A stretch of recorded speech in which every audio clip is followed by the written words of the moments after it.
I'm glad that's the first thing people get to hear is that you're cute. Um, but yes, welcome everyone to another exciting episode of Ashes: The Last War. Everybody is unmuted after the initial pre-mute thing where I was the one not muted.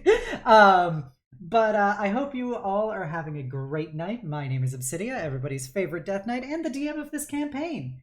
And we're going to do our classic introduction where everybody's going to go around the table saying who they are, what they do, who they be, baby. We're gonna do a brief session recap. We're gonna jump right into some fucking combat, man. So yeah. Before we go to the introductions, I believe the Maris, do you have an announcement? Oh boy, do I. So I have an announcement in that I am returning to streaming this week. Yay! Fucking hype. Let's Yay! go! So Wednesday at 7 p.m. over on my channel, I will be doing a quote unquote debut, but it's gonna be super chill and low key. It's mostly just so I can introduce you guys to my new character design and concept and get back into the swing of things. And I'm very excited to come back to that good old content grind. So stop on by if you feel so Hell, inclined. we all hype for Daddy Dragon Hours. So first up, we've got Paige the Mage. Let's go. Yeah, hello everyone.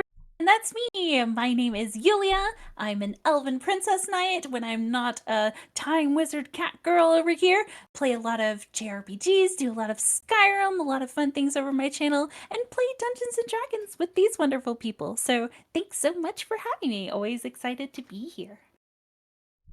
Thank you, Yulia. Next up, we got Illya. Hello. My name is Lily, and I'm playing Illya for the Lovely Ashes campaign. I don't got too much stuff going on myself, just trying to get some stuff in order IRL, and then working on getting other campaigns ready, like Mistwalkers and stuff, and just being a helpful being, I suppose. So yeah. We love our beans helpful in this house. Next up, we have the rest of the introduction to everybody's favorite MILF hours, Euphoria Cox. Yes, so again, I am Maris, and I play Miss Euphoria Cox, everyone's favorite hot pink MILF. And yeah, welcome back once again for another episode of By Disasters, as played by me. So always happy to be here and be queer. Hell yeah. Shit's gay all year round. Next up, we have your pal, Malral. Hey, I'm Literal. We'll be playing Malral today. That is all. Cool. He is spoken. Yep. Short and sweet. There you go. Also, you guys should go check out the YouTube video of the first episode of Lucid Spire, the Pathfinder campaign that Litro runs. You'll see another group of heckin' queers being disastrous. Episode 2 coming out this Saturday. Hell yeah. And then finally, last but never least, Ces. How's it going? It's me, Cess. Actually, it's me, a real ass man, Sif here. I don't have any announcements. My friends are making me play that gacha game, Honkai Star Rail, but that's really it. I love you guys tons. Please go stare at Maris this week. Please. I've seen their art. Please, it's so fucking hot. You guys gotta look at it. You guys have to look at it, please. Big waifu hours. Let's go. All right, everybody. Well, thank you.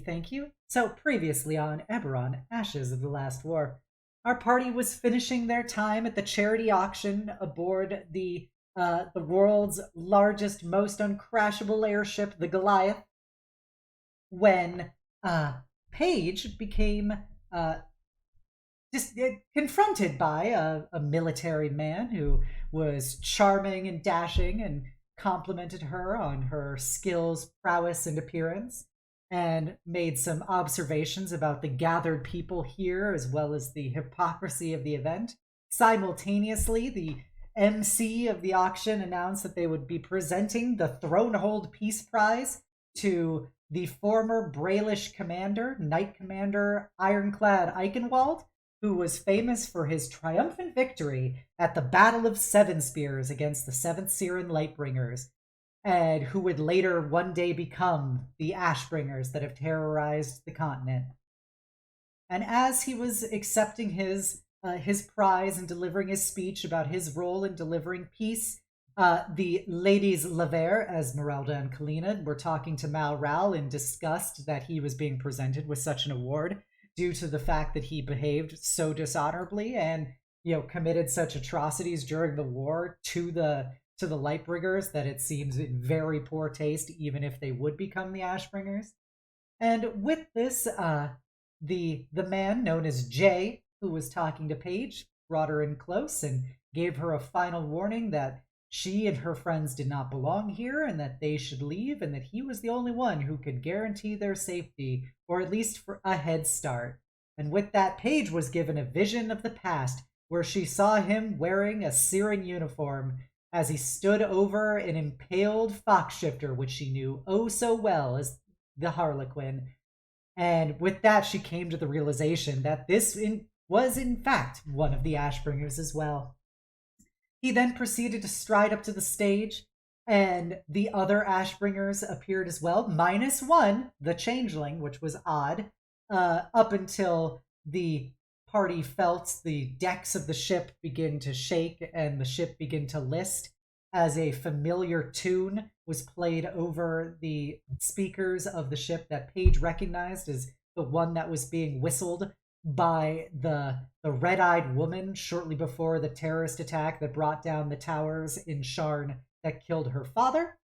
The head of the Ashbringers, otherwise known as the Widowmaker, proceeded to deliver one faithful slash through Knight Commander Eichenwald, which not only severed him in half and disintegrated him, but also tore a hole in the bulkhead itself. And with this, he and his companions began to rain destruction and death amongst the people who had attended the event. As half the party began to run, Euphoria and proceeded to go back and pull away her ex-husband, who was being locked in combat against the Revenant Ashbringer and her double-sided scimitar. And Malral tried to plead for some sanity from them before seeing it was on deaf ears. And as they were all dragged free, they proceeded to start trying to flee the ship. While fleeing the ship, they had to run through a casino portion full of summoned undead and Warforged that were also going and rampantly killing everyone they saw.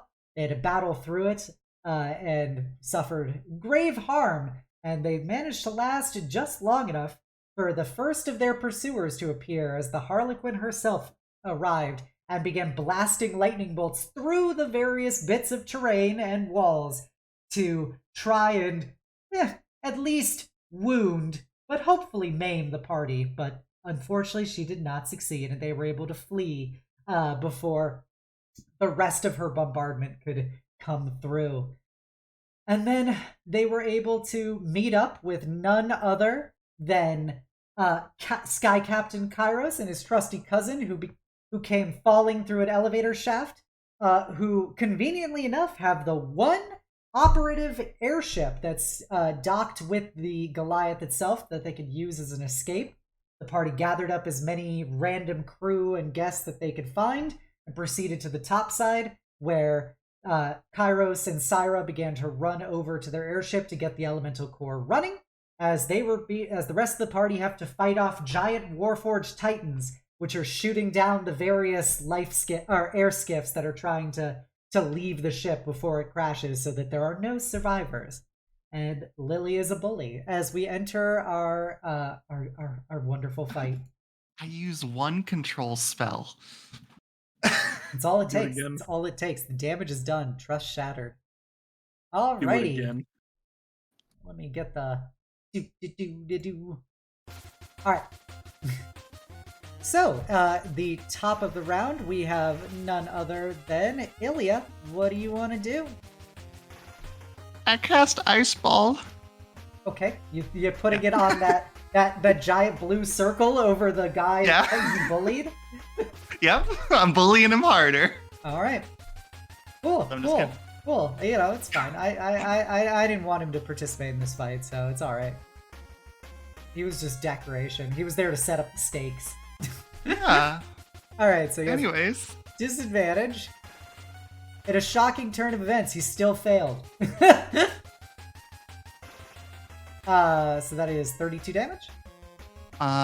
Real quick. Yeah. I'm gonna use one of my sorcery points to cast Empowered spell. Okay, cool. More cheating, it's fine. To reroll 3 of those ones in there. Okay. So roll 3d6s. So, that would be... Just roll. Just -3 from whatever you just rolled. Yeah, -3. So, So 11 more. 43 damage. Yeah. Wow. Okay. Cool. This is fine. This is fine. That robot does not look very good. And his little guys on him are very dead at this point. As they turn into ice and shatter into a million pieces. Alright. I don't know why you're laughing, Lily. You know she's just gonna hit me harder to make up for it, Oh, right? I'm gonna hit Seth so hard. I know. Anyways, I'm gonna go over to say hi to the Larissa. You're gonna Hi, just, Larissa. I was about to just walk over his eye closed. That's my turn. Alright, Euphoria. It is your turn. The giant robot over there is still standing, albeit barely. Not for long. So Challenge I'm going- accepted. My note that also my Guardian of Faith is about to attack him again on his turn. The several Ember Ghosts. Nice. Alright. I summon Bloop, my echo. And I attack through my echo. Okay. There Give was him a the pokes. firefight. 21 to hit? You think a 21 hits in my campaign? Hope so. It does. Yay. I would say you also have advantage on these because of the 'Cause restrained he's condition. restrained because of Hot dog. Ilya cheating. That's 8 piercing damage. Okay. He's still alive, barely still alive. I do it again. Another one. Wait, another one. That's a miss. That's a nat 20. Ah, that's a hit. Well, you safely For another did. 14 damage. You safely did 3 damage to him. So, you know what? I'm gonna give, since it wasn't Illya who killed him. What would you like your limit break to be against this giant robot man in an ice web? Ah, sick. All right. I want to do one of those ridiculous, Marvel movie deals where I run up the robot in my files and just like poke it in the head with my rapier, and then that's the final hit. Okay. As you impale its head, the thing begins to crumble apart below you as your echo stands on a pile of its mechanical gizmos and bits. Sick. That's my turn. Okay. Malral.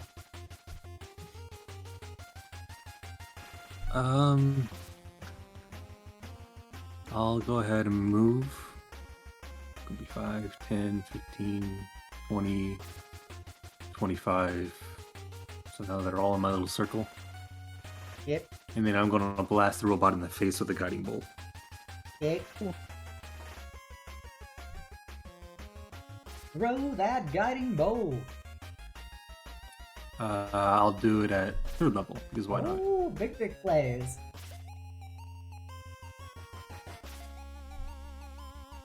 That's a 15. That is a miss. Okay. Here. That will... I don't have a bonus action, do I? No. Alright, yeah.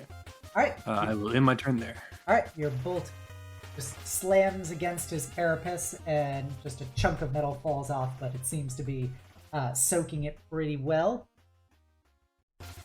Alright, Sass. What do you want to do, Sass? Alright, Obs. Okay, Obs. Last time I reckless attacked, this thing crit me and did 1/3 of my health. And Perhaps. self-preservation says not to do it again, but we just killed one, so we're gonna do it again. Oh, I'm you're gonna feeling reckless. hype. I love it. I love Yeah. that attitude. Mhm. I can't wait to Ew. ruin it. Instant loss. Anyways, reckless attack, 15 misses. Yep. 26 26 hits. That's 18 damage. Yep. And then bonus action, spikes. Reckless is a 28. Here is 13 more damage to the Okay. big guy. Okay. He All didn't right. like it. Mm. Did not appreciate it. I get the feeling he's about to express himself very clearly in his next turn. Yes, he has opinions. Oh, God. All right, Larissa. Now that that big boy is down, Larissa's gonna flutter on over. She's at least happy with the fact of that if in case of worst case scenario, she will live on account of the Yeah. flying. Doesn't exactly have to worry too much about falling.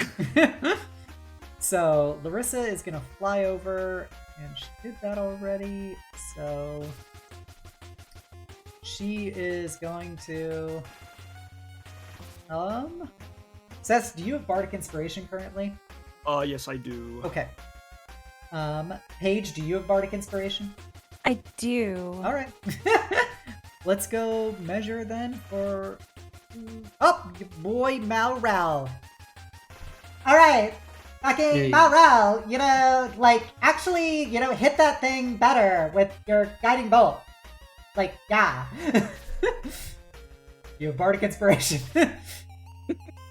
A little trophy next to me.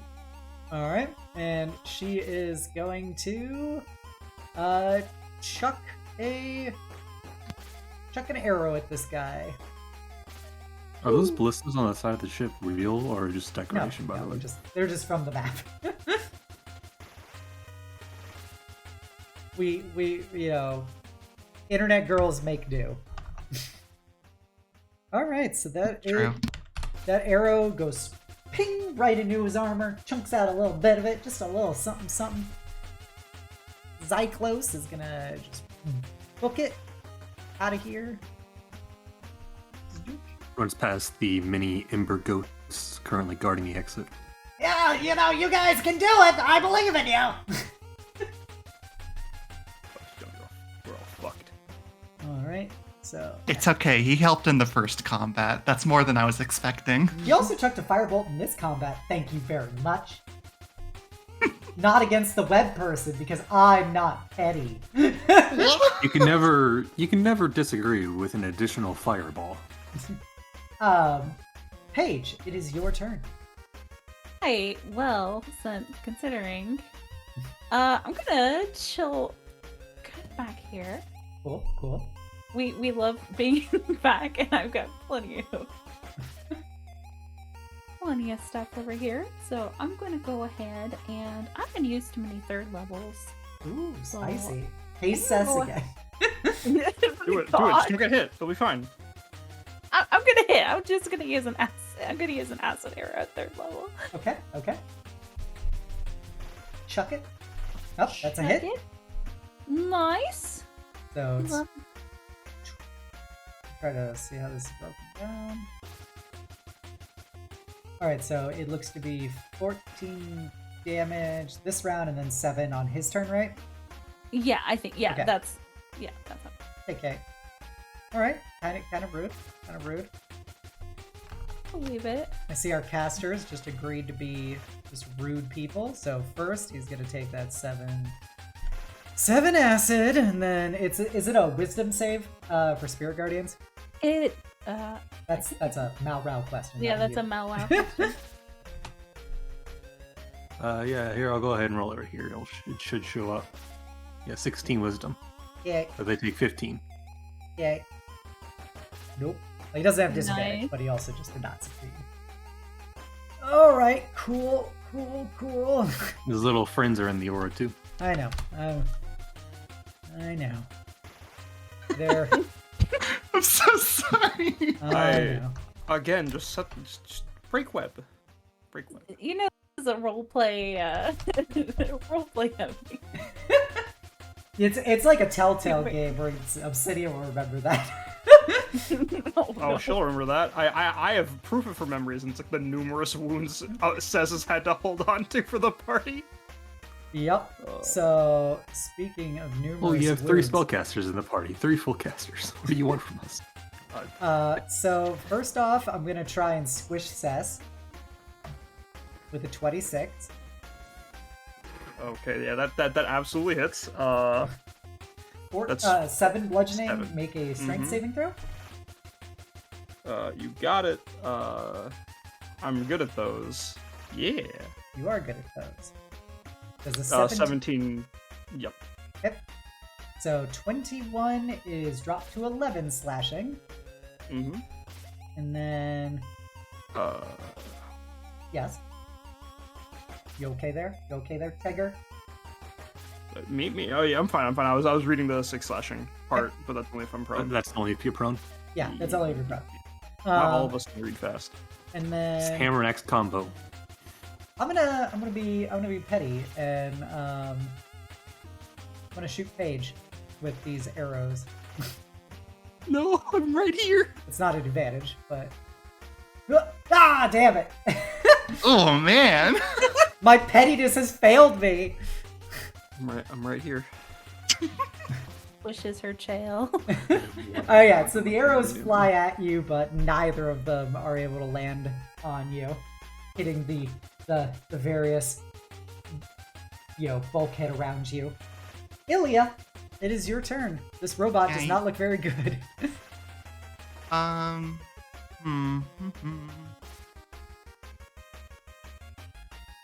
Let's see. I think what I'm gonna do. I mean, I could just cast another fireball. I mean, Yeah. it worked very well the last time. So, do we do it again? I see hot. Let's go. All right. I'm being told to do it again. So all right. This I'll is fucking the do it life you've again. chosen. You I freeze them, can't I wait melt to them, and they fucking just die. you I freeze feel them, I melt them, and they just crack That was a into the heat. misclick. I feel like the eldest child watching like the younger childs do whack shit, and knowing I'm gonna be punished for their behavior. I'm gonna That is blame you for knocking over the plant. all right. Illya, Yeah. how do you want to do your limit break? So essentially, I got you. I It can had punish 19 myself hit in points. flavor. I can punch myself in flavor. So Illya just kind of just in sort of full panic mode is basically just like channeling all of the cold energy inside of herself. And you see the little vial on her chest just start to like glow blue as there's like a solid like layer of like steam almost coming off of her just by her existence in this situation. And as she casts the second ice flower, as it forms, you see like the blueness of her skin just shifts to being like a darker blue as the temperature continues to drop lower and lower. So she kind of like squints a bit in pain as the final situation happens and the ice expands to explode out and impale all those people on there. And as she does, she drops to one knee for a moment. All right. Malral and Ces, you are peppered with icy bits from this exploding robot and riders. But the icicles are harmless when impacting against your steely physiques. All right. And with that, jazz music stops. And okay, combat's over. Congratulations. Something doesn't feel right. Yay!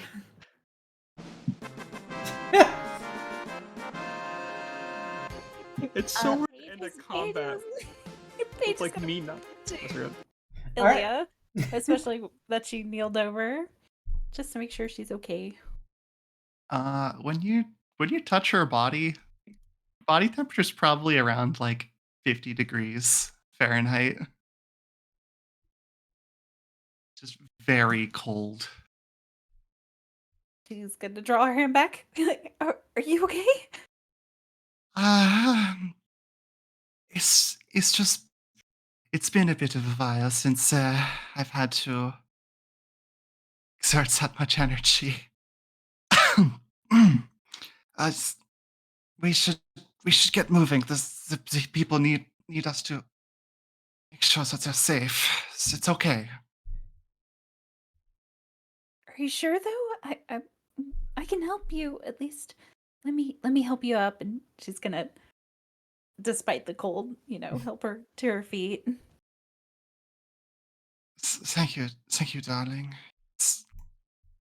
May have overexerted myself a little bit there, but I hope that Kairos can right the ship. So you take some time to rest, okay? I will. I promise, but don't hesitate to call on me if you need it. You've already done enough, definitely. Yes, just rest. Thank you.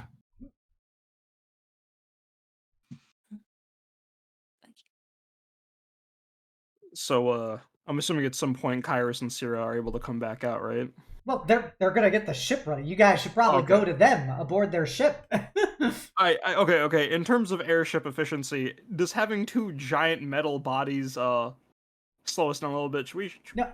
Okay, so this was they will not weigh the ship down enough to impact things. I just was wondering in character if we would shove these off or not, but if Alright, not, if cool. you I don't want wanna to do. if you want to shove them out, you do see Kairos standing at the helm, his eye patch off and both of his eyes glowing, with his dragon mark on full power, as Syra is dictating, orders to everybody to get this thing disconnected from the main ship, and also launching off some of the energy cannons, and into some of the remaining Warforged Titans that are aboard the Goliath. Okay, at this point, Malral, are you gonna turn your embers off? We're gonna go back down to talk to them real quick. I feel like they would have worn off by now. I think it only lasts like 10 minutes. Yeah. All right. We need to get out of here as quick as we can. I'll just leave it to our trustworthy air crew. I think at this point, the rest of us, and by rest of us, I do mean everyone present, you can now join the conversation. Well, should just keep watch. I don't know. If we looks down at Illya and Page, if we're hurt, we can just go down below, okay? And the rest of us can stay up here, alright? We should help get the airship ready as quick as we can. Even if we're unskilled, we can still have working hands to do something. Otherwise, we should see if there's any civilians running by and point them towards the ship. The ship is uncoupling from the Goliath. You managed to get about 24 people off of it. Miscellaneous people aside from the people that have been identified, like Augustus and everything. But yeah, you see the ship is beginning to disconnect from the Goliath, which you now see is heading very, very close to the ground at this point. And as Kairos is flying it away, you do see. Let's have everybody make perception checks.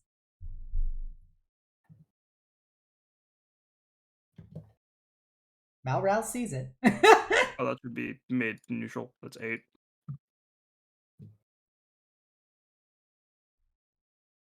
Okay, so Malral has a nat 20. We got an 8, a 12, a 19, and Yulia is too cool to roll. We got another 8. We're not very perceptive. Euphoria and Malral see as you guys fly off. You guys are not as intimately acquainted with him, but you do see Jarek standing on the top of the airship, with his sword sheathed as he kind of waves you off with a smile. Very classily flip the bird. And with that, you see the ship begin to crumple as it impacts with the ground outside of Sharn, as it is an ungodly sound of this crash happening in real time. It is like thunder clapping with the screeching of the gods. And then you come to the critical mass point, where about halfway through the shattering of this ship, you see it start getting consumed with electrical energy as the air begins sucking back in towards the ship.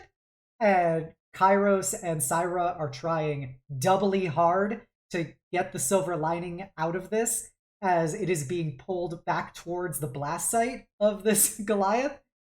And then in a sudden burst of energy, you see an enormous storm dragon, like the very tempest you saw when you captured it, burst out, and just the entire landscape around this is blackened and scorched, electricity coursing through everything. It starts to rain as the thunderous shrieks of the dragon detonate outwards and just almost disintegrate the remnants of this ship back into nothing. And the currents that are created from it almost send the silver lining end over end, but thankfully Kairos is as good as he claims he is sometimes, and the ship is able to not flip you guys over as the detonation happens, and as rain continues to pour across the landscape as you're awakened with a new dawn of the lightning.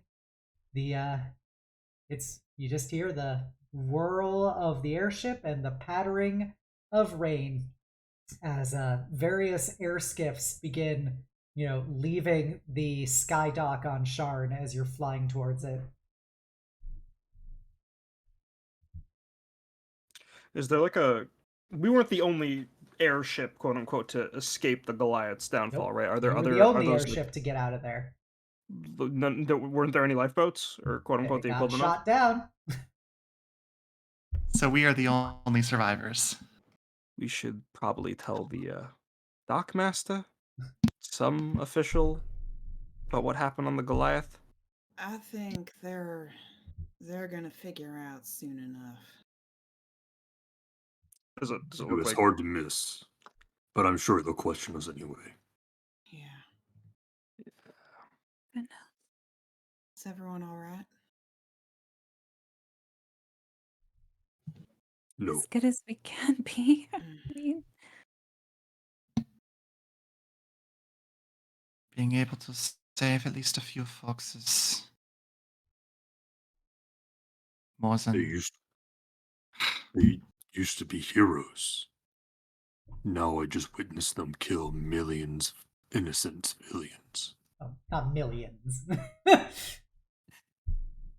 Hundreds. Yes, hundreds would be more appropriate. You realize the Ashbringers don't exactly have a great track record when it comes to doing public good, right? They were not always the Ashbringers. They are now, and have been.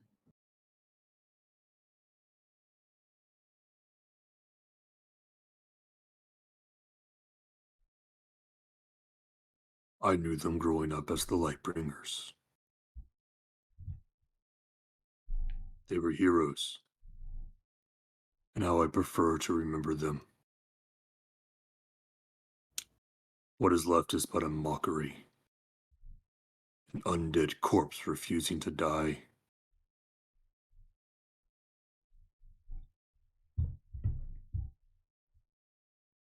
A remnant. well, See his grip like tightening on the guardrail. I'm guessing they're all looking out over the destruction of a currently crashing ship.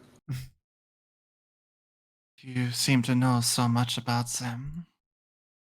I'm sure that we will meet them again, considering at least these folks have encountered some quite a number of times, all tragedies.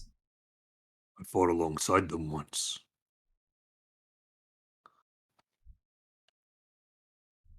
These terrorists? As war heroes. Fought back to pat with Captain Marion. Helped cure his wounds and take the hits meant for his backside.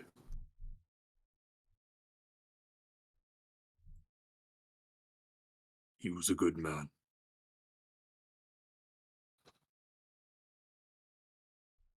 And the original leader of the Lightbringers. Some would even say their spiritual conscience.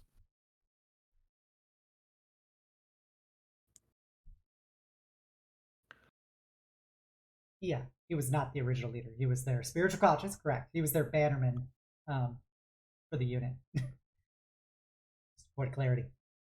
Oh, all right. I have in my notes captain. I guess I just Yeah, saw he is a captain. I was like, captain. oh, commander. The highest ranking person was a field marshal, which is like a rank higher than general, basically. He was the Flash of the Justice League. Got it.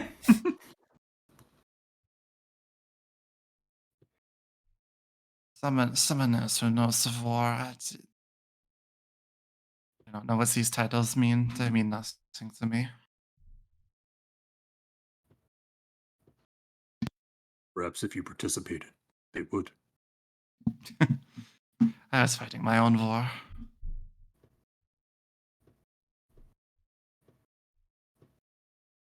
Well, this is Like, another you way know, I want- we lived. That's like something, right?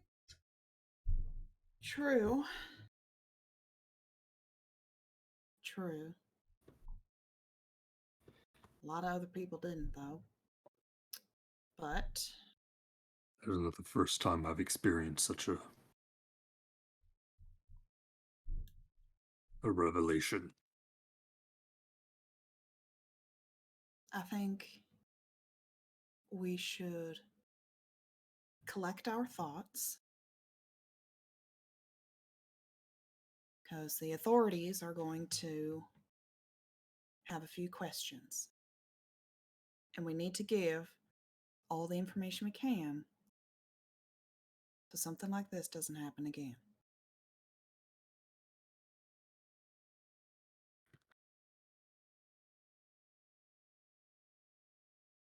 Hey, Obs, where's our benefactor, Zil? Oh, we Zyklos? got him. Zyklos yeah. Echinitis Jingleheimer Schmidt DeCivis. That one, yeah. His name is Yeah. not my name too. He's kind of just like shooketh, like he's gripped onto like one of the railings and stuff, just staring at that detonation happening, just wide eye, like clearly in shock. Hey, Zyklos, you still out of it? Do you need some time? He kind of gives you like just big crazed eyes. He goes, "Yeah, what is it?" Listen, I know tonight was a light, but tonight was a lot. But we still technically contracted to you if you'd like. They're probably gonna hold us in some kind of house arrest, but we could maybe escort you to a Gold Dragon Inn or something, somewhere where you might feel more safe, if at all possible. Yeah. We can return to the Gold Dragon Inn. I'll notify House Civis to send some personnel. How You got it, did this listen. even happen? Here, there's some, and says grabs what, like, it's not actually a blanket, it's like some cloth, some heavy like tarp from like the airship, and she gives it to Zil. It's the Zyklos. Zub part. Zyklos. I Zyklos. always I want to say Zil, but it's not. It's Zyklos. It's Zyklos. I'm sorry. My Zyklos, and she like, Zyklos Echinitis Jingleheimer Schmidt DeCivis. Zyklos. She gives it to him like a weighted blanket to calm down someone's like, just sit here and rest for now. We aren't in any danger. Listen, guys, I'm gonna go check in with Kairos and Syrah, make sure we're not gonna crash, and also what we need to do next upon docking. Because if we are gonna get interrogated, or interviewed about what happened, they would probably be the first to know, right? So I'm just gonna go ahead and do that. All right. Says walks off. I'm swimming further into the ship towards the helm. Yep. As Cess proceeds to talk to Kairos and Syra, is there anything anybody else wants to say while they're chilling for a moment before you guys dock back?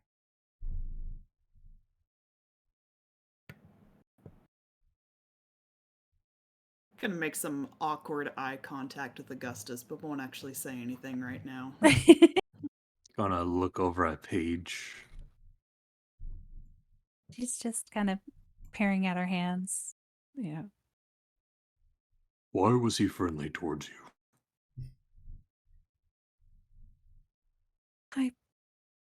I don't know.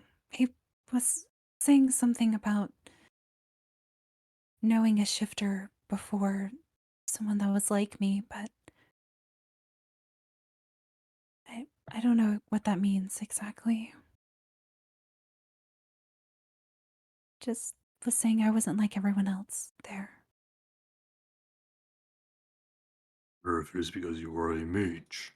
He did date Commander Artemis back before they were still the Lightbringers.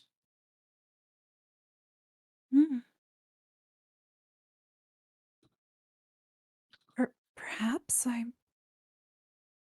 not sure. He really didn't say anything other than just being a shifter. That could be something to do with it, though, but I'm sure there are other mages there. I believe you saw her. She shot lightning at us. Or at least, Definitely got the other end of it. what was once her shot lightning at us. I do not know what she is now. But that is most definitely not Artemis. I think her name is Harlequin now. That If was I her believe. nickname, yes. We run into her before then. Well, did help us out a little bit. There is Field Marshal Jarek, known as Widowmaker, the one who spoke to you. Commander Artemis, known as Harlequin, the shifter who shot lightning at us. There's the scout captain, Valera, also known as Revenant. Lieutenant, I don't know how to say that, Menelaus, also known as Reaper. There was a dwarf named Master Sergeant Argus. He is known as Cerberus for his three-headed dog contraption. One of them was missing. I don't know much about them. The nickname they gave them was Shade. And lastly, there was the Warforged among them, known as Arc 11.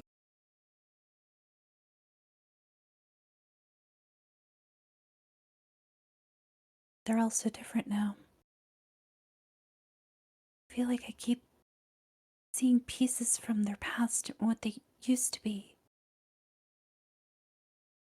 It's not like that anymore. People change when they experience something awful. The morning was very awful. Hmm.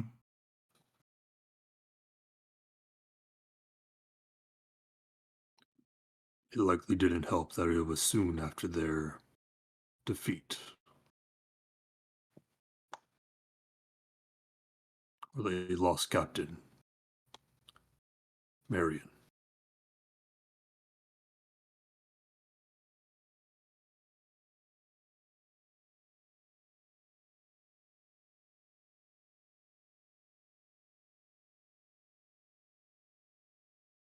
Well, whatever you thought that they were, it's obviously no longer them.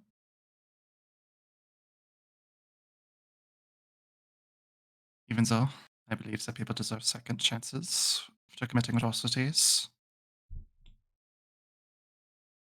They certainly didn't give any of the people a second chance.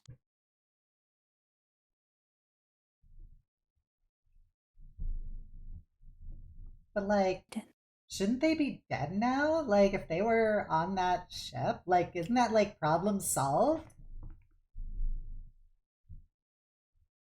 If they got on it, I can only imagine that they have a way to get off. I'm not entirely sure they're fully alive either. Magic is certainly a powerful thing. Can get you out of many hairy situations. I'm sure that they wouldn't have stayed on the ship if they couldn't help it. Certainly wouldn't have all appeared if they were going to enact an effort of martyrdom. No. This was a show of things getting started.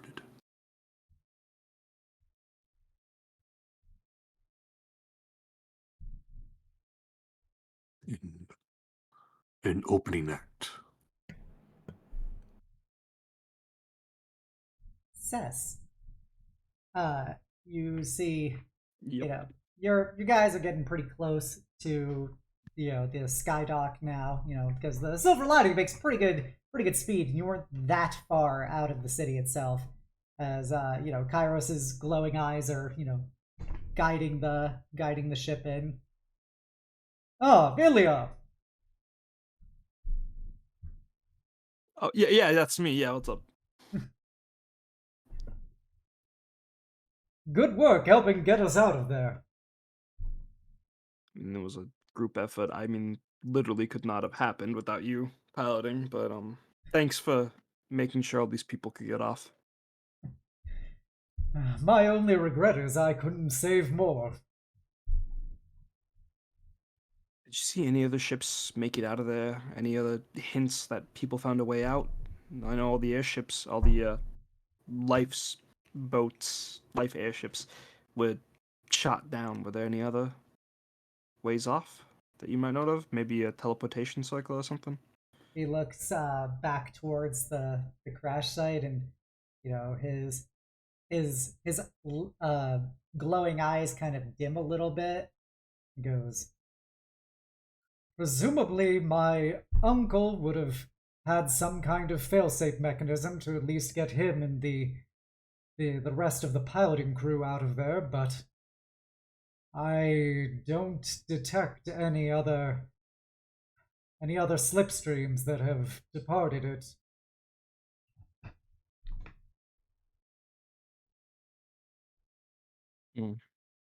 I'm sorry. Repeat that. I sorry. Something was happening outside my house. My uncle and his cabin crew would have had some kind of fail-safe escape plan, but I did not detect any slipstreams of anybody else's craft departing the ship successfully. Was there anyone important on that ship that you're worried about? Besides your immediate family, it sounds like they have a way out. But Because I only had my family and there was it's it's nothing. Some things I guess can't be changed. I mean, I wouldn't be saying that. I mean, you made a huge change here. You made a huge difference. I mean, if you weren't here, those hundreds could have become hundreds plus dozens. I'm not so good at the math, but you get my point, right? Each day brings in that chance for change. Now, I totally have no idea what you could be talking about, but He gives kind of a sad smile to you and goes, Illya, it was the least I can do, and it's about as much as can be expected from someone like me. I don't know what you've been telling yourself, but we've all definitely come to understand what you truly bring. Listen, if you ever, I know you already made the offer to Jubilee's mom, but if you ever just want a place to stay or come visit, you and your cousin are more than welcome at our house in Greywall. Okay? So noted, my dear, so noted. I will take that under consideration. I assume my family is going to be keeping me quite busy after kind of gestures towards the crash site. This. I mean, definitely a sign of good faith in your skills. Unfortunately, they just weren't good enough to save more and to save someone who gave me some kind words. This person that nice? She was pretty great. I don't know, she just seemed to know me even though I'd never seen her before. And yeah, it was nice to have somebody to talk to who was not involved in all of this, as he gestures to you guys. I get you, I get you. That outside perspective helps a lot. But, if this person truly was that important to you, then, or that nice to you, rather, well, life has a funny way of having it come back to you again, some way, shape, or form. Besides, she might even be on the ship. We haven't looked at everybody who's gotten on board.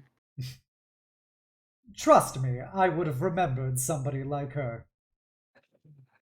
Don't be harsh on yourself if you miss. That happens. And like I said, life is a funny way of working out, okay? Gives you just a little smile.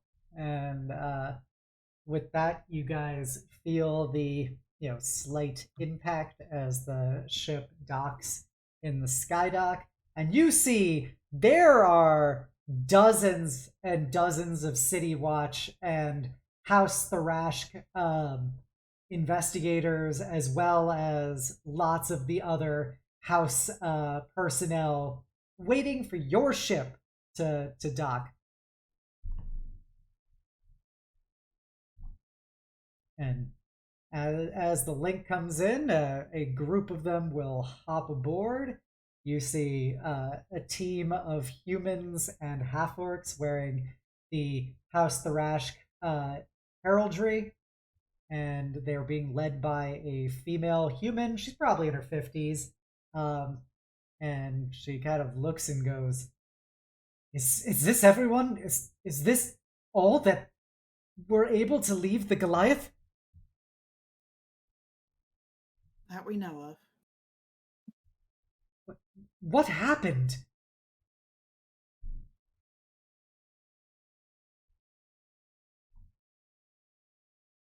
It's been a very long night, and these people need rest, so we're just gonna say the name of the group that did it, looks around, looks back at the person asking. It was the Ashbringers? There are probably more questions, but these people are hurt, panicking, and they just need rest.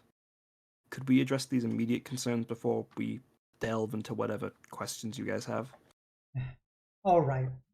You all will be temporarily confined to the Gold Dragon Inn you were staying at, pending the results of our further inquiries and investigation. Any of the wounded we will take to the houses to be healed, and everyone else will be temporarily detained. We will get to the bottom about what happened.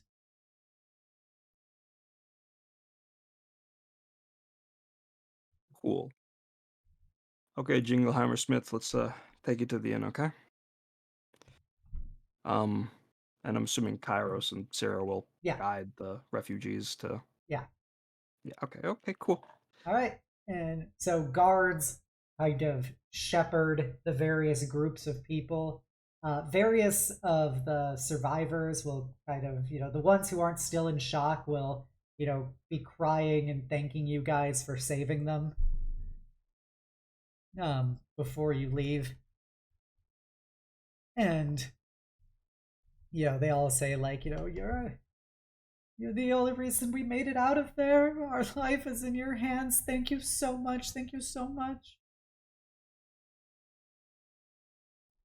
And as you, your companions, Zyclos, Augustus, and Oriana are brought into the Gold Dragon Inn, a halfling, the halfling woman in her little pencil skirt looks up at you guys and goes, I understand that there's been a lot that's happened tonight, but we will ensure that the time you'll spend here, pending the results of the investigation, will be as comfortable as possible. If you please would like to proceed to your rooms and let us know if you need anything. Thank you very much. Very Thumbs comforting. up. Thank you. All right. As you guys get, brought back to your particular area of the inn, it's been kind of also shoehorned that the other people that are with you have been given access to your area because they want to keep them all in a central pocket dimension. So in the group room, you will see Oriana is tending to an injury Augustus sustained on his arm, where it looks like as he takes off a shield that was strapped to his arm that has a huge gouge made in it and a piercing right through where presumably the handle was wrapped on his wrist from the revenant. And Oriana is whispering some words as she is trying to heal it. And she is, in between healing him, she is glaring at Euphoria. Oh, boy. I'll just look to the group and say, give me a moment. I have some business to attend to. Do you want one of us to come with you for moral support? Huh. That's real sweet of you, Seth, to offer. I think I would like a few choice words alone with Augie. I'll be right back. Hey, And- Euphoria. Hmm? Before you go, you're smart. You probably already know this, but and you and Oriana are definitely gonna yell this at Augustus later, but just remember there's some people counting on all three of you, okay? She'll sort of quirkus a weird kind of disingenuous smile and just, oh, I know. We have a lot to talk about that. She'll give you a little ruffle on the head and go over to Augustus and Oriana. Augustus, starts trying to stand as he goes, as he is pushed back into his chair by Oriana, who stands at her full height, which is literally the same height as you, as she's glaring at you between you and your ex-husband.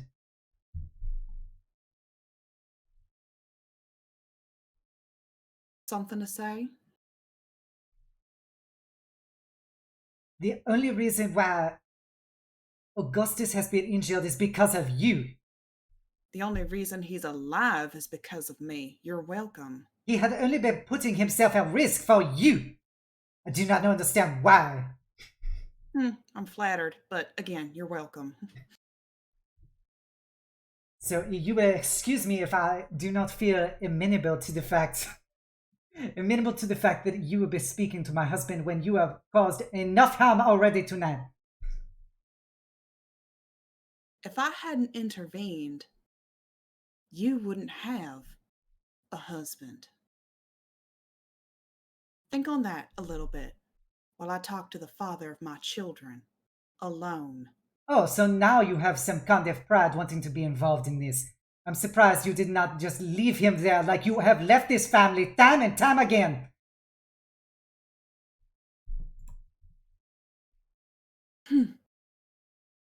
Everything that I have done is for my family.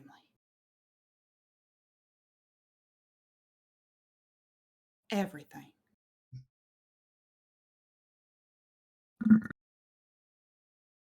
Not all of us can afford to smother and spoil our children. Not all of us want to. But that's irrelevant. I'm not here to argue with you, Oriana. As much fun as it is to try to cut you down to size. It is the only thing you have ever been good for is cutting things. All right, all right. I can handle this myself, dear. I think I can take a few moments toe to toe with Euphoria. I think you need a chance to relax a little. It has been a difficult evening. But Oriana, please.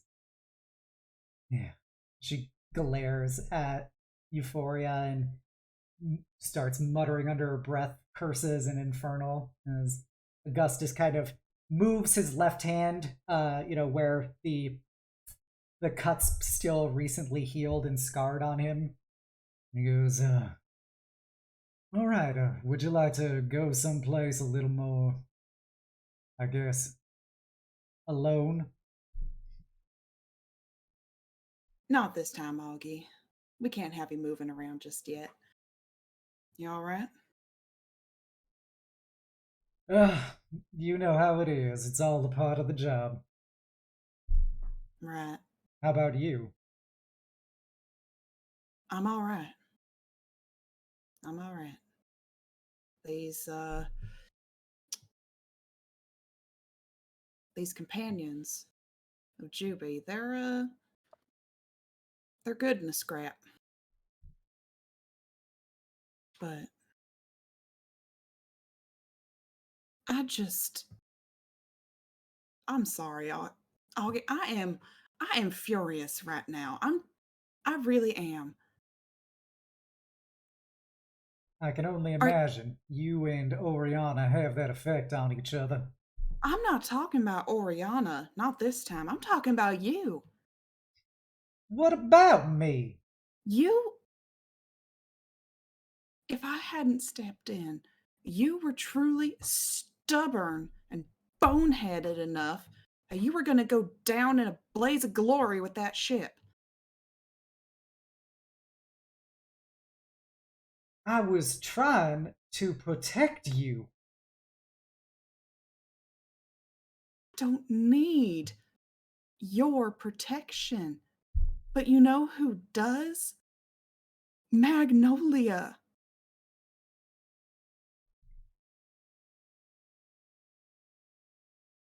Your little ones. All three of them. What would they have done? Please, woman. You have to realize this is a part of the job. I was there performing my duties to protect my ward, and when all of this happened, I did everything in my capacity to ensure the protection of my ward, as well as my wife and my ex-wife, for whatever reason I still care about.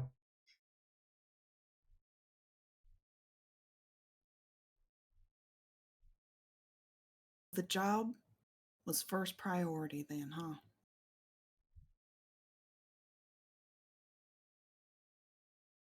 I don't recall. I don't recall that being the case a few years ago.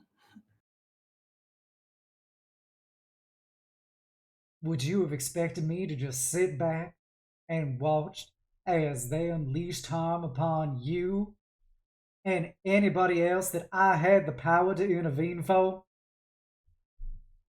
I expected you to have enough sense to stay alive for those who need you.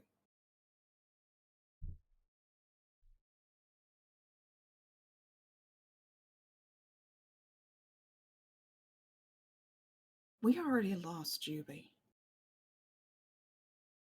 I can't guarantee that I can find a way to get her back. We're not losing another Ravamont.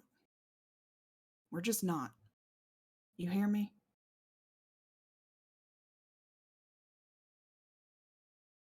If I could have done more, I would have to protect Juby.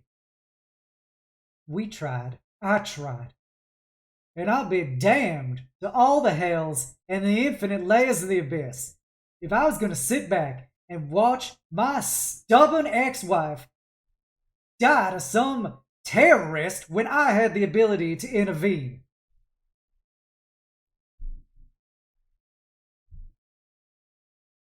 So you expect me to believe that you were going to stay on that ship for me? And Oriana, of course. Right. Well, there never was much sense in arguing with you. It's like talking to a brick wall. I'm well aware of what it is like to talk to you in a confrontational manner. There's a reason why we are no longer married, and it was not because of a dispute over our particular families.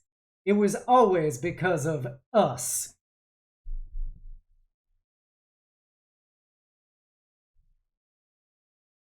Well, the next time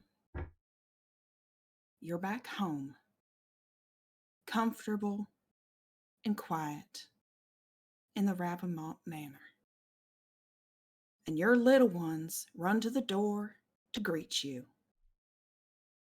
I want you to remember that it was thanks to me they get to see their father again.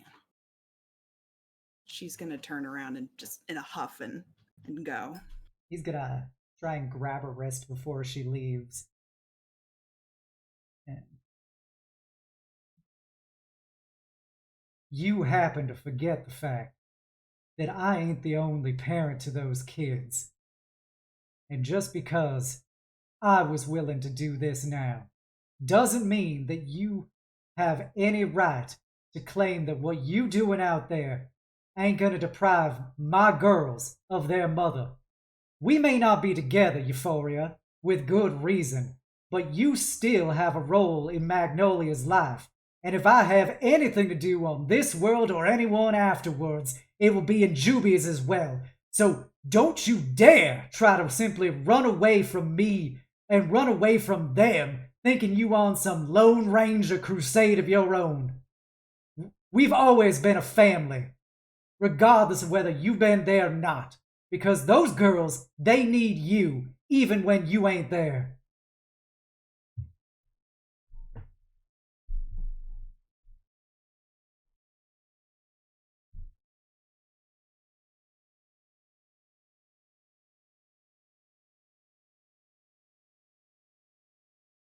Yeah, let's go of Euphoria's arm.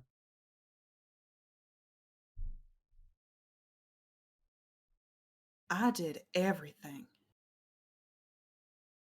to prepare our girls for the cruelty of this world. And my only regret is some lessons didn't stick.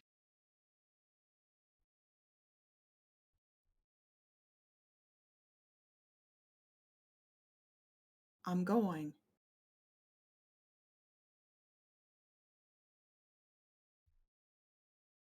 I'm getting her back. Augustus. Me. I am getting her back.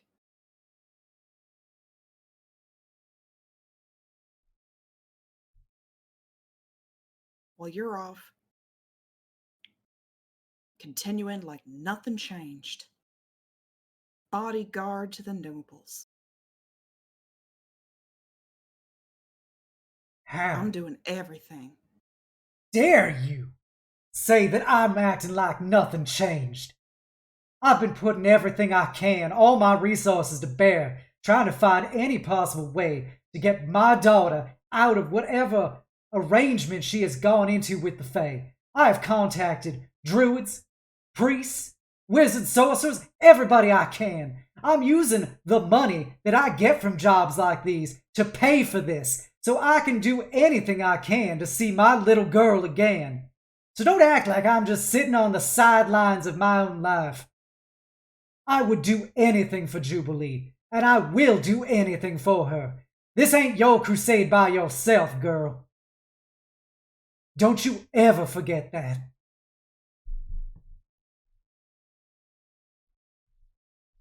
Sometimes I really wish it was.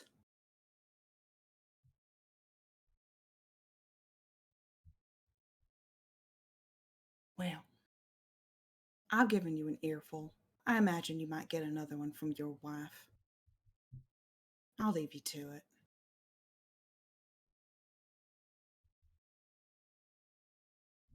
He just shakes his head.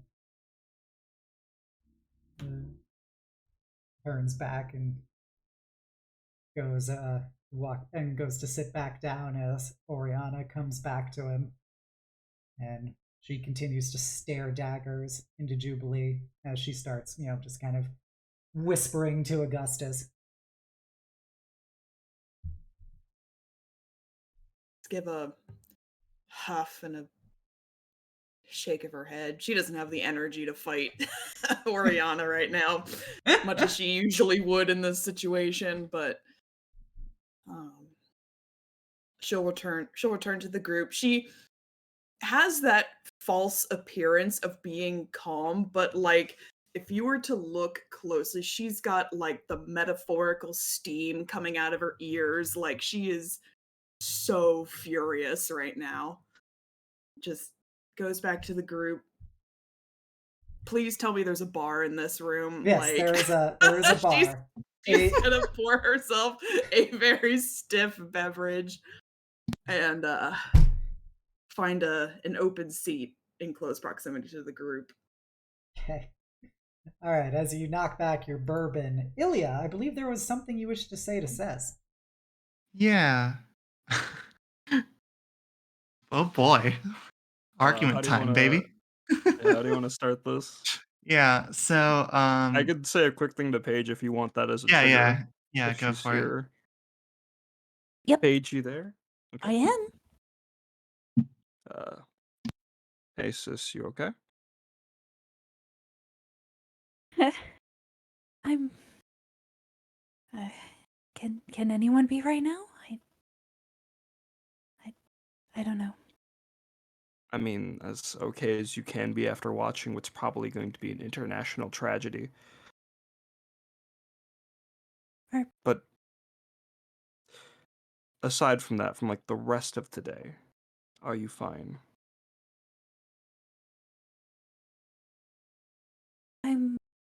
I am. I'm doing all right. Why do you ask?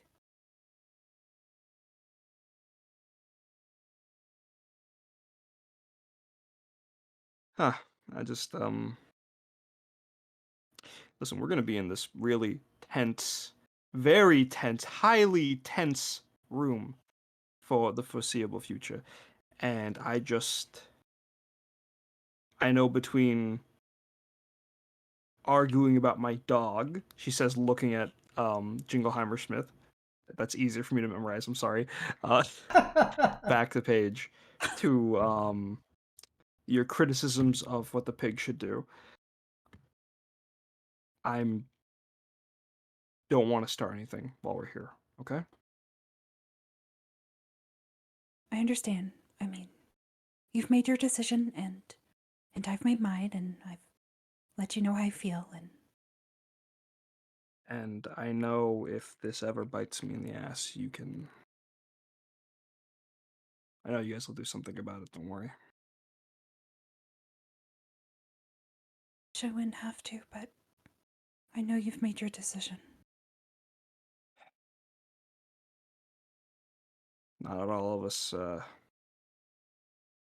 can cast spells and do things to make things easier. That's all. I'm sorry, that's undeserved. I'm just gonna apparate a space to breathe, and a door opens up to another room and says it's just gonna get up and go.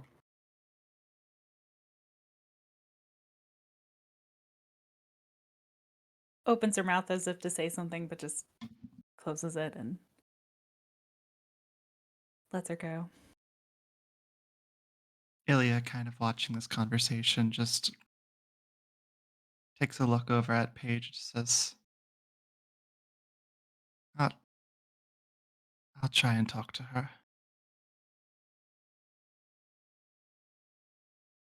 She's stubborn, but my sister. I can see that stubbornness is a common trait in people we love. Yeah. I mean,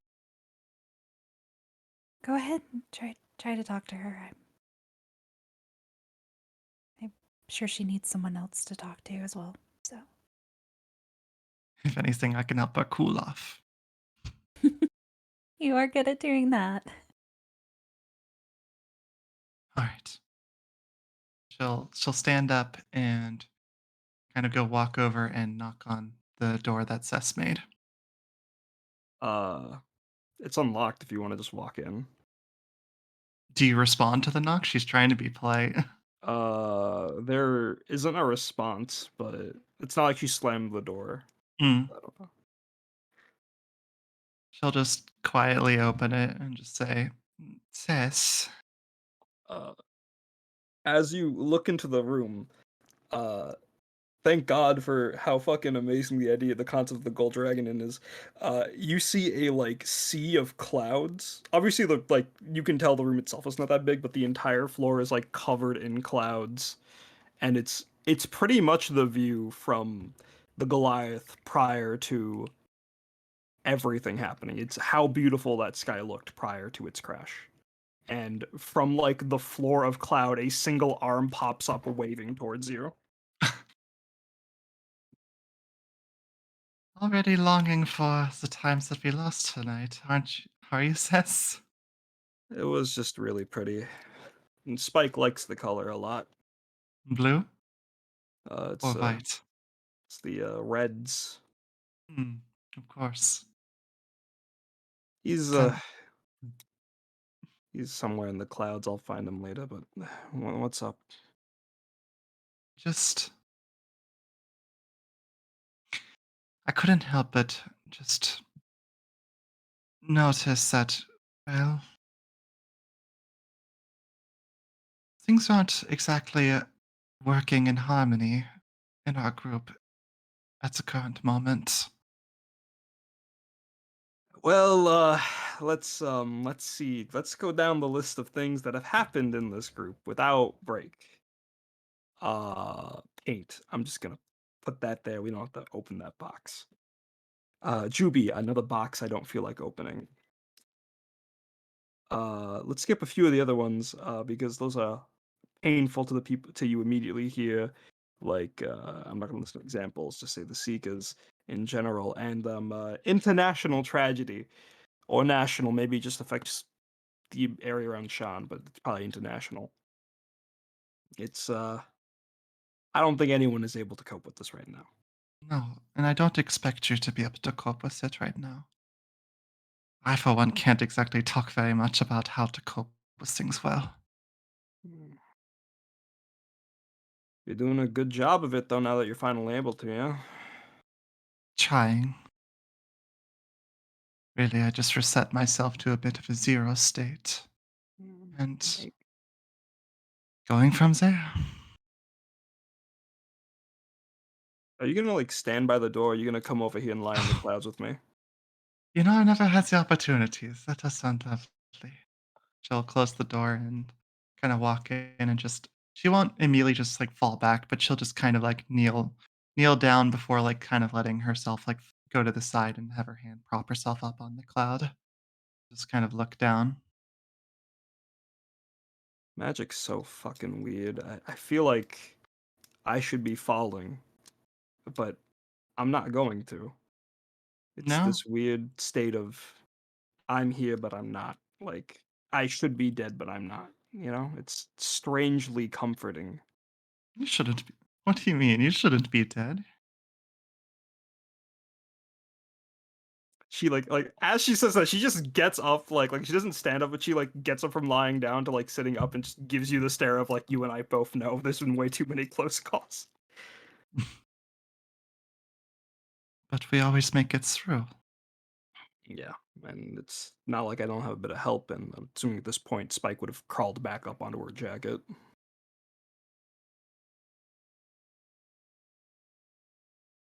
I'm not about to give you some sort of spiel or what have you about Spike. I know you So, care for them. thank you. At least there seems to be a bit more of an open dialogue going on this end. I just you and your sister having spats, disagreeing. I'm I don't mean to pry, but you know, me and my family, we didn't always get along or see eye to eye in many situations. And it just don't like to see you like this. I don't like to see people like that when I can help it. So, are you feeling all right about how things are going? No, no one likes fighting with their sister. I just, I don't know what else to do. I just trying to be as clear as possible that we're all trying to make the best of what we got.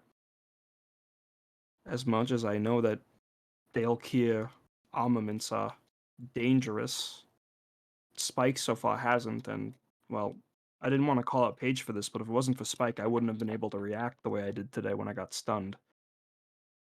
Mm. When did you get stunned? Don't tell Paige that I was paying attention to this, but when she made me faster, she didn't. I think it was the adrenaline, or maybe because we were just running. She walked up and got hurt, and that caused her to lose focus on the spell. I mean, I can't even imagine concentrating on something as simple as a crossword puzzle when getting bopped over the head. And well, the magic failed, and then I just suddenly all that adrenaline I was getting from the magic hit me at once. And I still remember how like dull my head felt during that. And then Spike sort of just took that pain away from me. Are you scared? I was scared for my sister. She went down. I can still see like the cuts on her from that fight. Makes my neck chill. The hairs on my back stand.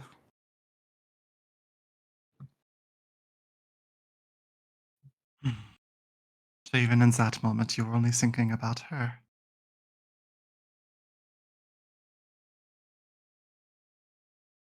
Listen, I love you guys, okay? I know we haven't known each other for too long, but spill this much blood with a person, you develop bonds tighter than friendship. But Paige is all I've got left. And if I were to lose that, I wouldn't know what I'd do.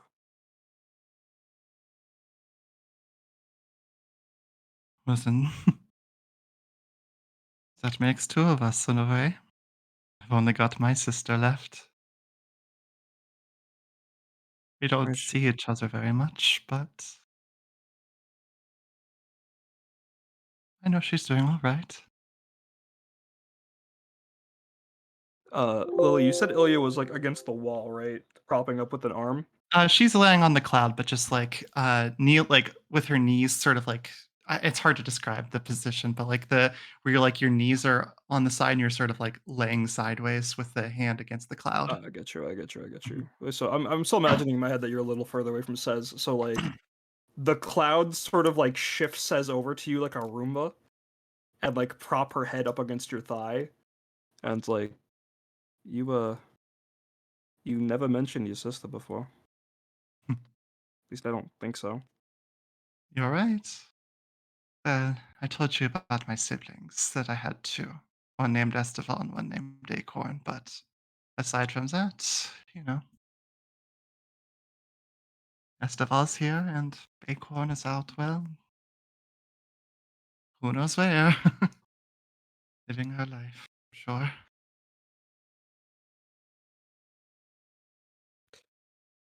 What happened with her? I mean, I know what happened with Esteval, but where is Yeah, she right now? well, she's a soldier in, in the military. Just, climbing her ways up through the ranks, but we all essentially worked for the means of bringing the Seekers to justice. I don't think that I've actually spoken to her in probably 10 years. All of our communications went through snow. I Did couldn't bring you myself to go home. did you was her last interaction with a nice? Yes. Yeah, it's the two of them. Acorn was much more amicable to the cause. Best of all, always wanted me to leave it all behind. Come home. Stop the fight.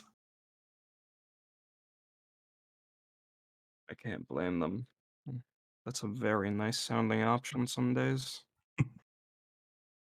It is. You always talk about snow and the orphans and now your sister. Are you feeling homesick? I am.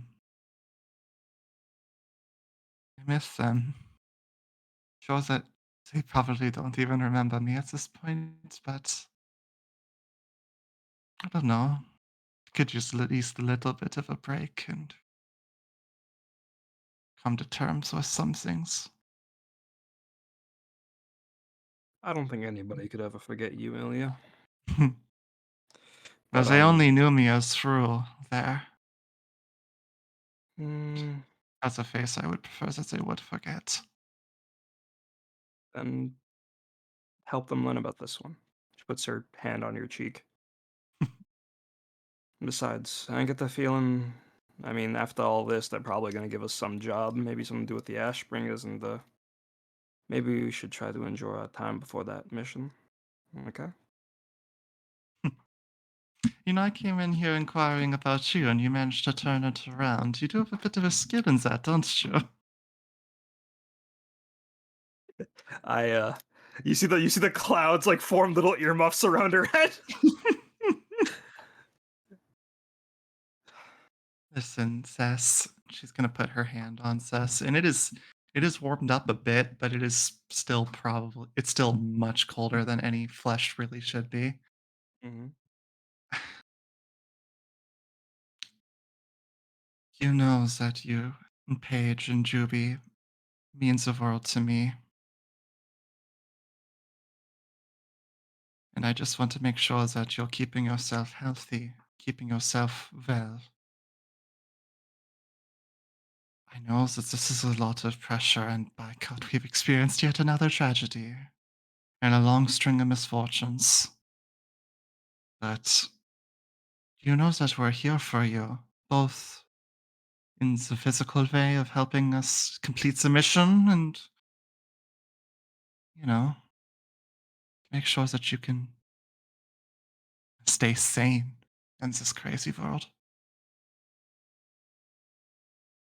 I know. I just need to. The sky kind of darkens a bit. I just need to come to terms with something before I talk to y'all about it, okay? I assume you're not ready to share that even with me. No, Illya. Because I'm afraid if when I do admit to it, if I'm not ready to, something bad will happen. I understand. That won't push you anymore. After all, there's plenty of awful things that I did in my time that I wish to forget and not confront. When you figure out how to move past your time as the Shadow Hunter, do you mind telling me? I'm not exactly proud of the work I did for LD anymore. If I can ever figure that out, you'll be the first to know. Thank you. And she just sort of closes her eyes and like just veggies out on Ilya's thigh. Is it all right? She'll like kind of put her hand down and just like to see if she was okay with like stroking her head. Yeah, she like, if you try to move her hand off, like she actively grabs your arm to keep it on because he's like, okay, listen, Illya, I run a little hot, so like this is very cooling. This is very nice.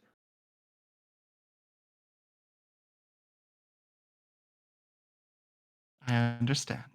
And she'll just put her hand onto Sess's cheek, let the like sizzle come through, just let it kind of warm itself and just be like, they all need some time to cool down.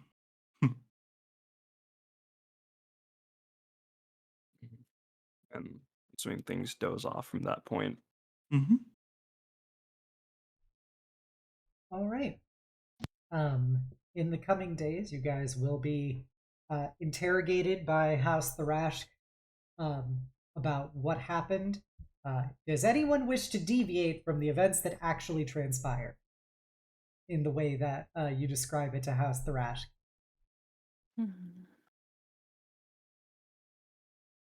Is anyone gonna lie? Yeah, does anyone want to lie, basically?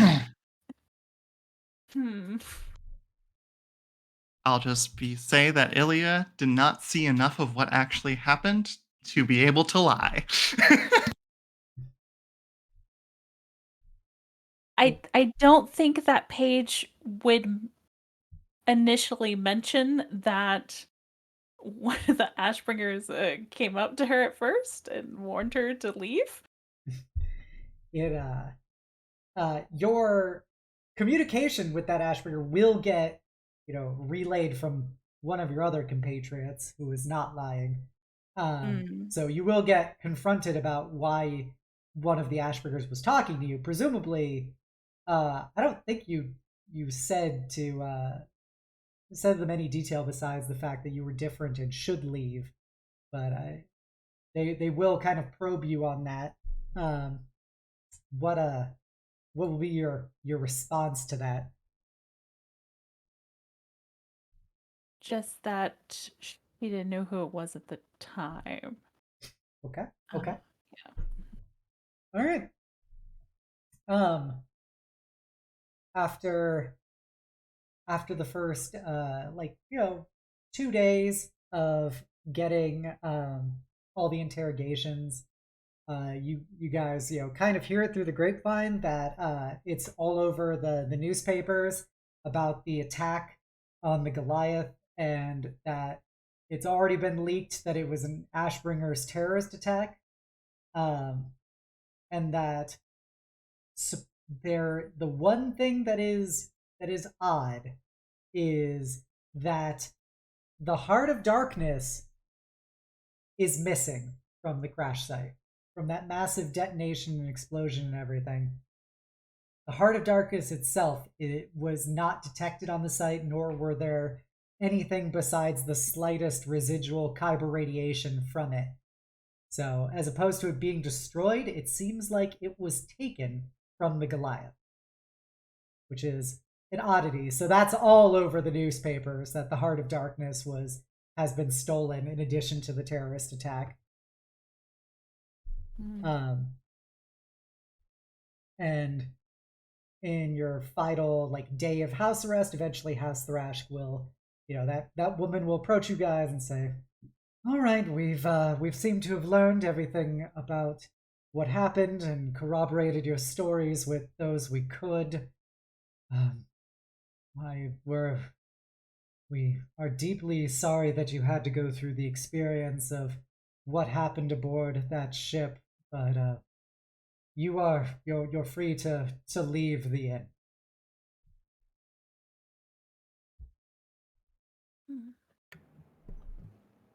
Okay. I'm assuming at this point, like we get regular clothes on. We're all finally having the ability to stretch in our regular dimension for once. Yeah. Back home, the Greywall. Do we need to stay anybody off? Is Jingle Hamish Smith? I'm assuming his personnel came to pick him up. Yeah. Yeah. I will be. My transportation will be arranged. Don't worry. I've seen to it that your funds will be transferred to your bank accounts. I'm sorry that the evening couldn't be what I had intended it to be. Listen, you meant well, and that's a lot more than anybody means in this day and age. Okay. If you ever need to reach out and talk about this, or just need advice, or I mean, a job would be great, but you don't have to pay us to talk, all right? So noted. Thank you all for protecting me, and I'm confident the only reason I made it off that ship was because you all were with me.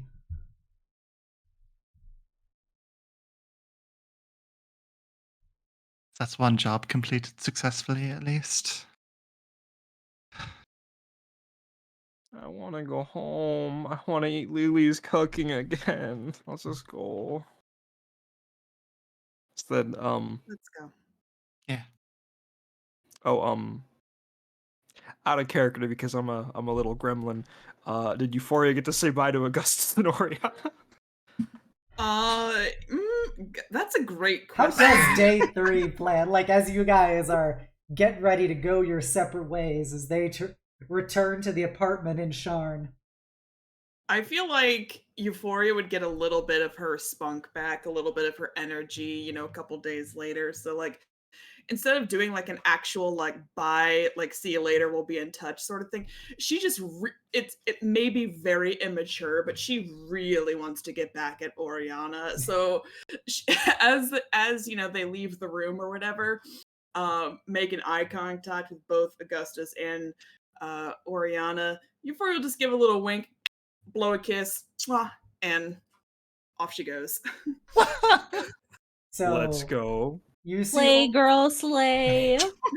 Oriana's cheeks turn bright purple because she's blue, and her, rage face is making them purple as she looks down at Augustus. And he goes, I show you, Ori. She's just messing with you. And We'll be in touch, Augie. What have you done? And you see Oriana just grab him by the arm, and he is like one of those wind socks flying through the wind as she pulls him out of the gold dragon. His little 5'2" self and her 6'3" self. Glad to see the fire hasn't left your heart. Looks over at the cats. Do me a favor and promise you'll never get married. I don't think I'll get the chance to anymore. Oof. That's awfully ominous. I just felt like the most natural thing to say.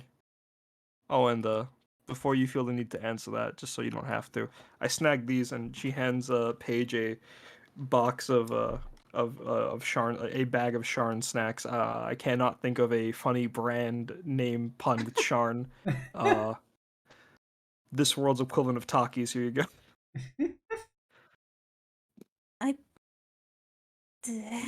Married to food.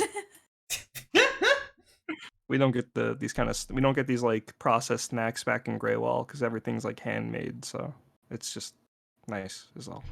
It's just not Conveniently opening- entirely a bad thing. What's Sorry, wrong with opening the processed food? bag.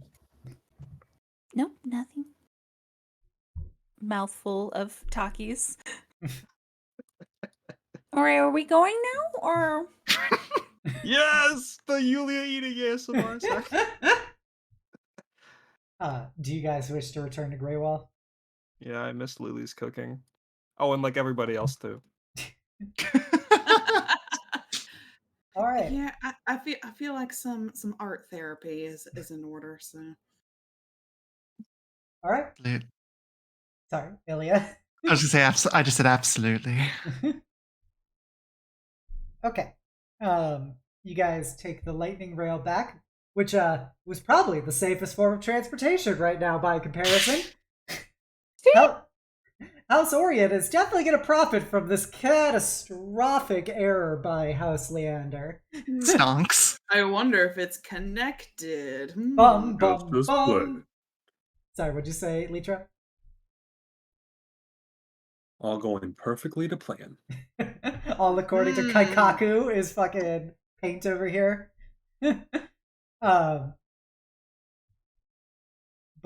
Yeah, once you get back to Greywall, Greywall is utterly unfazed by what happened over in Sharn. It's almost seems weird how, slice of lifey it is to return to this city, because Sharn was a powder keg after that terrorist attack, and just guards everywhere, people full of anxiety, worried about the Ashbringers striking again, stuff like that. And here you are back in Greywall, where it's just pastoral, backwards living by comparison, as you get a little coach to take you back to your mansion. And as you go to open the door, Lily actually looks a little frantic as she looks up at you guys. Her hair is a little out of order, a little fraying. She's got some bags under her eyes. Well, welcome back. Welcome back. Oh my, by the six are so happy you're safe. Did you guys know we were fine? Did the house inform you, or are you just finding out that we're fine from us walking in?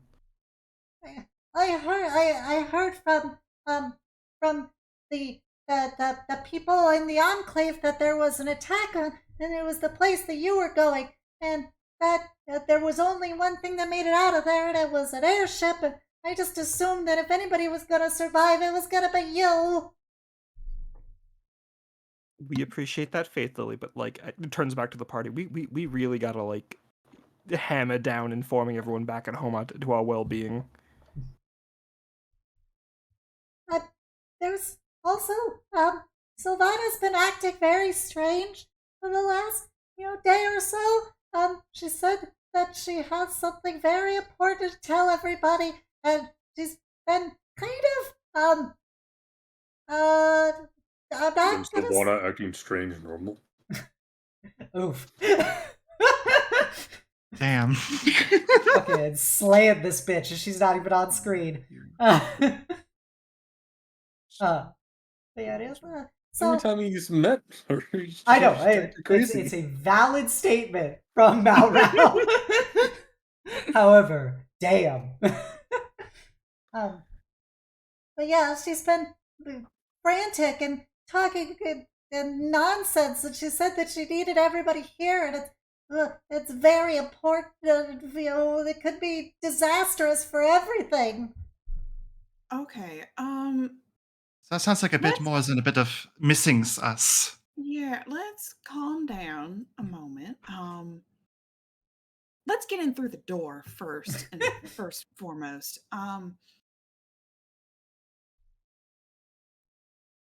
Lily, how about a nice common cup of tea for everybody, and we'll deal with Sylvana. Oh, yes, Lady Ravelmont. Oh, wait, Lily, before you go. We missed you. Could we also have lunch? She looks up at you, her big yellow eyes just sparkling. I'm really happy you're safe. I'd imagine they'd hug, but says very clearly, has that head empty, I'm hungry energy. You're not like yourself when you're hungry. Larissa gives you a Snickers. The equivalent of A Schnarkers.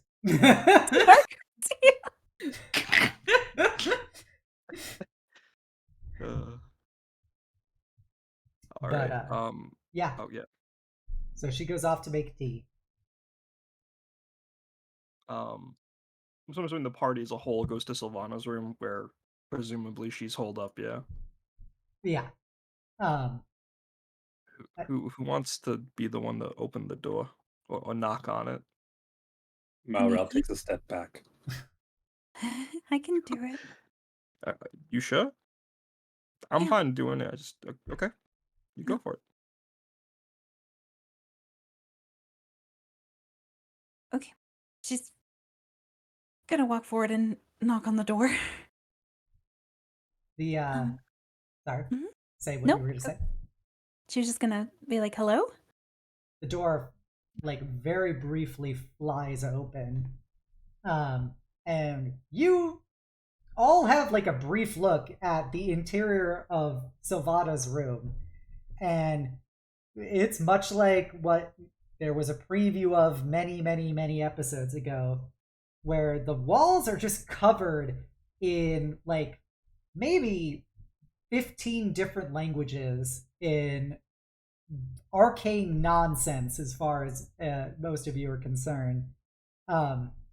And then there's lots of like weird drawings along basically every surface.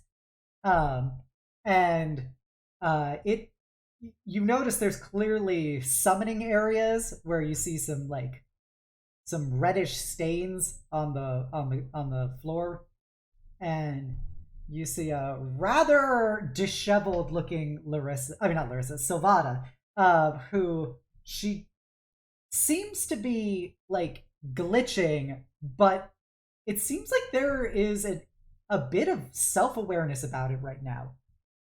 She seems to be aware of how frantic she is being as she looks at you, and promptly her eyes go very wide as she runs up and, gives Paige a huge hug as she opens the door. Sylvana, is everything okay? What's going on? I was so worried. I was concerned that something may have happened to you all. I've just been spending the last several days in utter terror.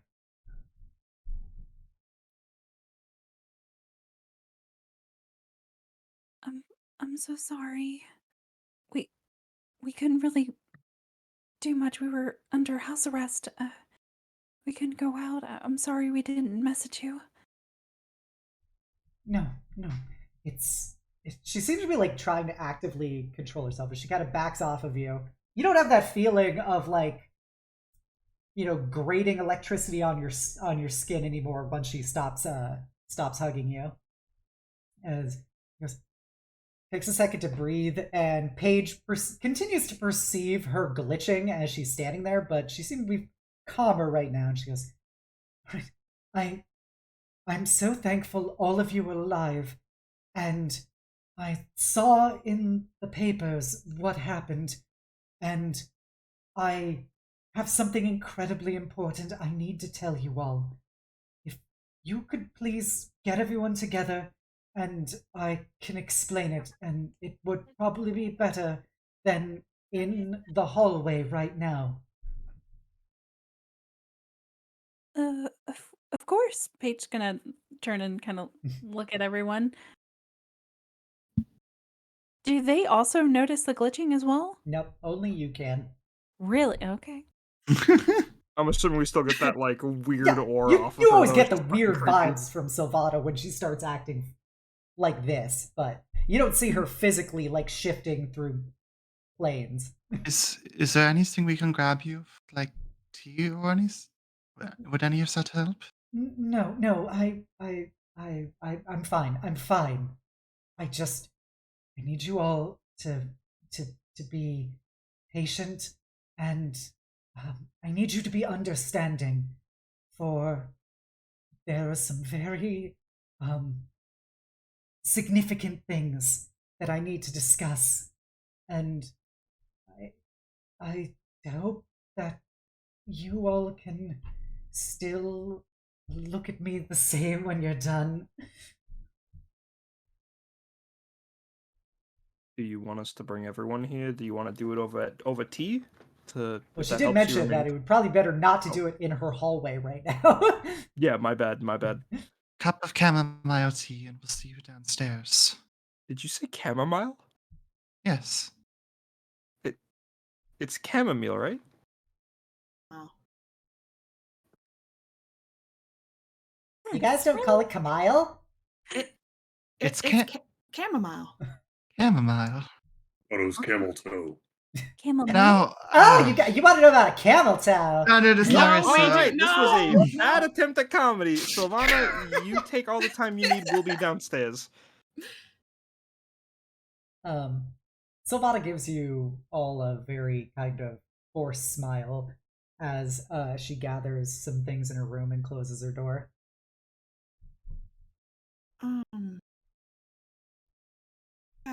I haven't known Sylvana for very long. Should we be concerned?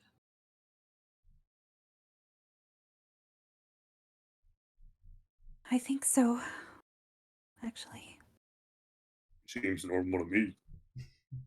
This is the first time she's at least being willing about potentially opening up regarding what is wrong. See. So I think that we need to take it with open arms and open ears.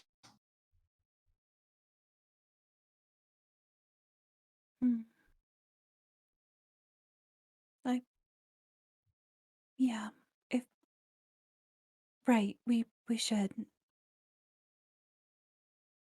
Pedro, are you all right? Uh, Sylvana has done things that she really shouldn't do, and I don't know if this is gonna be worse. I don't know. I think she's becoming really dangerous.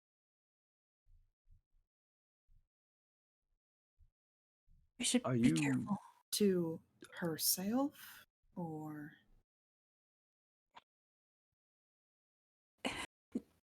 To herself and to others as well. I didn't know how to bring this up. Well, then, if this seems important, and despite any immediate threats to ourselves, Sylvana is one of us. So we'll talk about it with her together. Okay. I still believe that she's good, that she's doing things for the right reason, but we should just be careful. None of us are beyond redemption.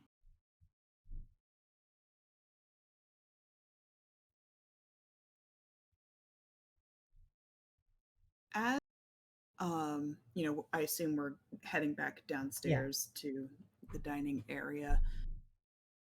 Euphoria is gonna kind of pull Illya to the side a little bit. Still walking, still keeping up with the group, but just a little quiet conversation. Just listen, I don't know enough about this situation, but I'm not about to have a threat living under the same roof as those kids. I know. Sylvana's always been a bit of a mystery in a lot of ways. I know that Paige and Ces particularly both have an attachment to her. So if I feel like something's wrong. And if I don't trust her, I'll be the bad guy and say she's got to go. Before you jump to that conclusion, you should know that she is very well versed on interplanar travel.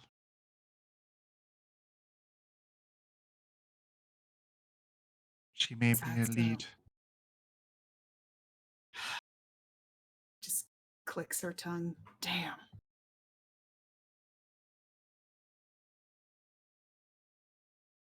We should do our best first. But safety of those still here should come above all else.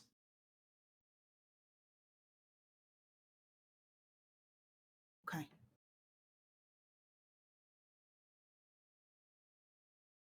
Give her a nod and keep following everybody. Okay. Pick up a shard and Kai-Shen along the way. And with everybody gathered in the dining room with their tea, you eventually see Sylvana come down, and she sees all of you like looking at her, and I don't really know how to say this all, but I feel like it is necessary at this point, for your own safety, as well as potentially the safety of all of Curver.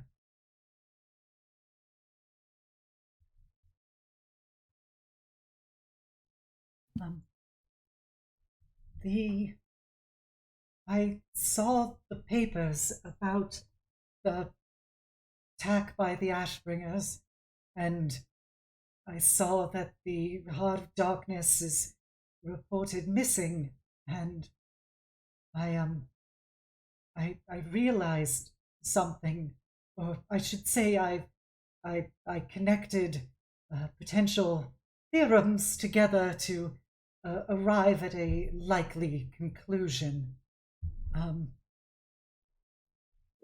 I guess first thing I should probably tell you all is, as you have probably gathered, I am very familiar with planar interactions and planar energy, and I've had a lot of experience in working with those things, and I think the Ashbringers are about to do something that could be destructive on a scale that makes the morning look like a minor climactic event.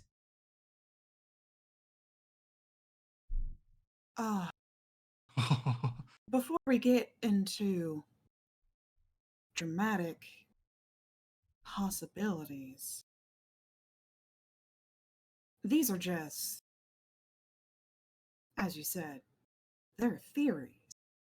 Have you taken these theories to other people who might have other insights, other opinions? No, I wouldn't dare to tell anybody about this. I've had to deal with ramifications of some of this information for years, and I could tell you that if it became widely known, it could be disastrous.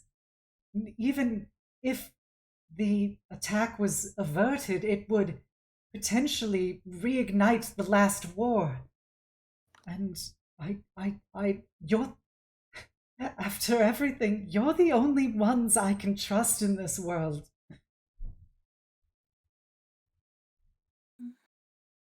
Okay. Um, Hey, I really appreciate the vote of confidence, but are we really the ones to we should, if even if this is just a theory, right? We have connections, we can reach out to the right people to deal with this, right? I mean, they're definitely like there's no way Kyrus's house would not send like actual adventurers after the Ashbringers. I mean, they stole that core thingy majig, right? Eh, Um, Part of the reason why I am coming to you about this is that These things are gonna come here. Here? why would they come here? not immediately. I don't think so. I think they would go somewhere else. But what is? All right, I'm getting ahead of myself. I need you all to be patient with me and understand that I have absolute faith in you all, and I trust you completely, and nothing that I'm about to say is affected by that. And I nothing changes, and I'm still the same person I've always been. Please have faith in me. Of course we do, Sylvana. What is it? The first thing is, and she moves over to unlock her right gauntlet and take it off, and then as she's standing there with her hand on her glove, goes, "My name is not actually Sylvana Lale." No. And she takes off the glove, and you see that there is a dragon mark on it. And she goes, "My name is Silonia Decaneth, and I know what the Ashbringers are trying to do." She takes off her left gauntlet and pulls off her left glove, and you see that there are cracks and fissures all over her left hand, where you see a like strobing red light shining through it. Because it's something that I've created myself. During the war, I worked with my father, the Lord Artificer, Leos Decaneth, to work on ending the war once and for all. And we determined there was a way that we could marry my knowledge about planar energy and interactions with potentially creating a weapon so powerful that anyone would be insane to continue fighting knowing it exists. This was called Project Peacemaker. And when we created it, there was a flaw in its design. It works by creating something called chimeric energy. I determined that if you were to tear very small portals in every plane of existence all at once, the sheer level of axiomatic conflict between all of those competing energies would create a sort of anti-energy, something that would be absolutely repulsive to all forms of magic or reality. And the key to be able to use it was kyber crystals. They were the only thing that could act as a sufficiently powerful focus. I asserted that to be able to do it successfully, you would need a kyber crystal that was so large it had never been discovered before. My father, he felt that such things could be overcome by using enough crystals latticed together. And against my better wishes, they decided to test the weapon, and the crystals proved unable to handle the sheer level of chimeric energy, and it went in absolute meltdown out of control. And when the energies reacted with reality,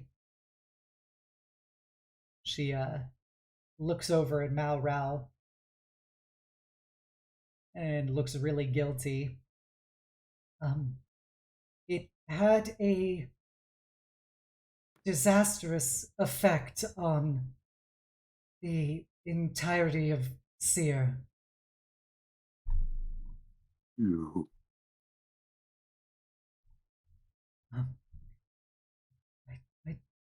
I did everything I could. You. I'm sorry, Malral. You caused it. We were trying to end the war. Well, congratulations! You succeeded!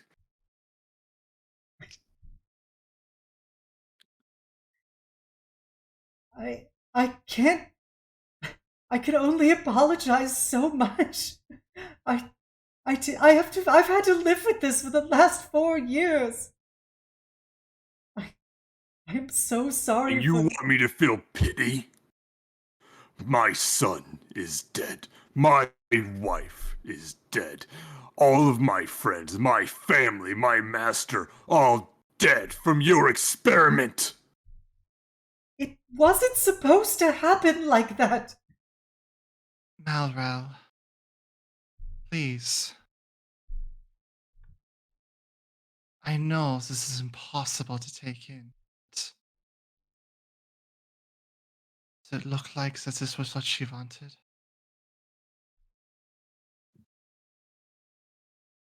I don't care what her intentions are. She made a mess. And she has to face the consequences. What do you mean she? Listen, Mal, I get that you're angry, and I don't think anything we'll say will get through to you right now. But you're a smith. Does that make you responsible for every murder done by your weapons? And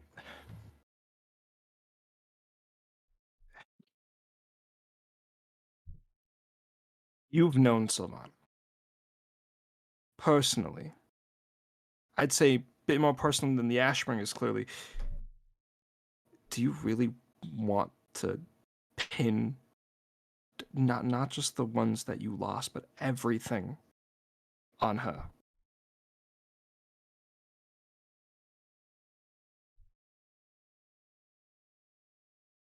Just, you can be angry, but think about where you're going to point that thing.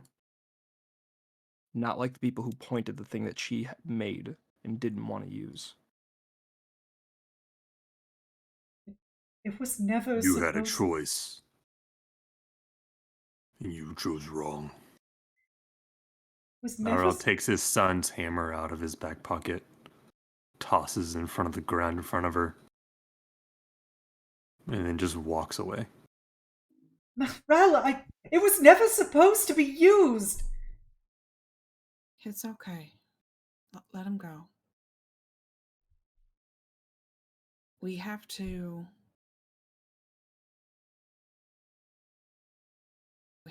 accept how he feels about this. It's a lot to take in.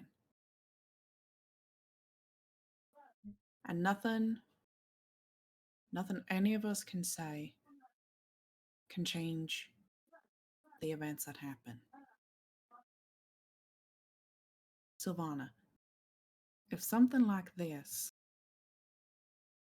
is happening again, we have the foresight now to potentially change the outcome so history doesn't repeat itself. And I think you're about to give us some more information. Yes, I live with the repercussions of what happened. I've had to see the bones of thousands of my fellow countrymen as I left through the morning. I've lived in the refugee camps. I know my part of this. And that's why I don't wish to see it happen ever again. But I think that's exactly what they're trying to do. There were only 2 people left alive who knew about Project Peacemaker. House Caneth went about killing and destroying any records of their involvement in that after the destruction of Seer. The only 2 people who knew anything that lived was my father and I. But for some reason, I didn't get afflicted with morning sickness. But my father did.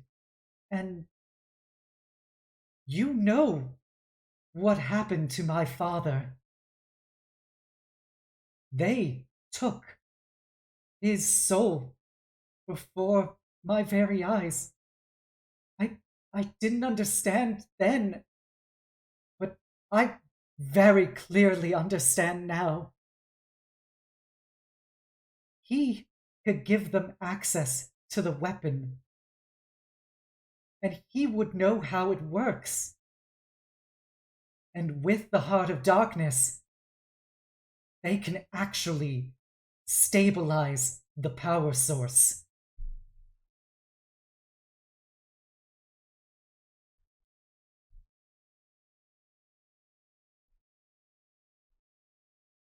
Okay.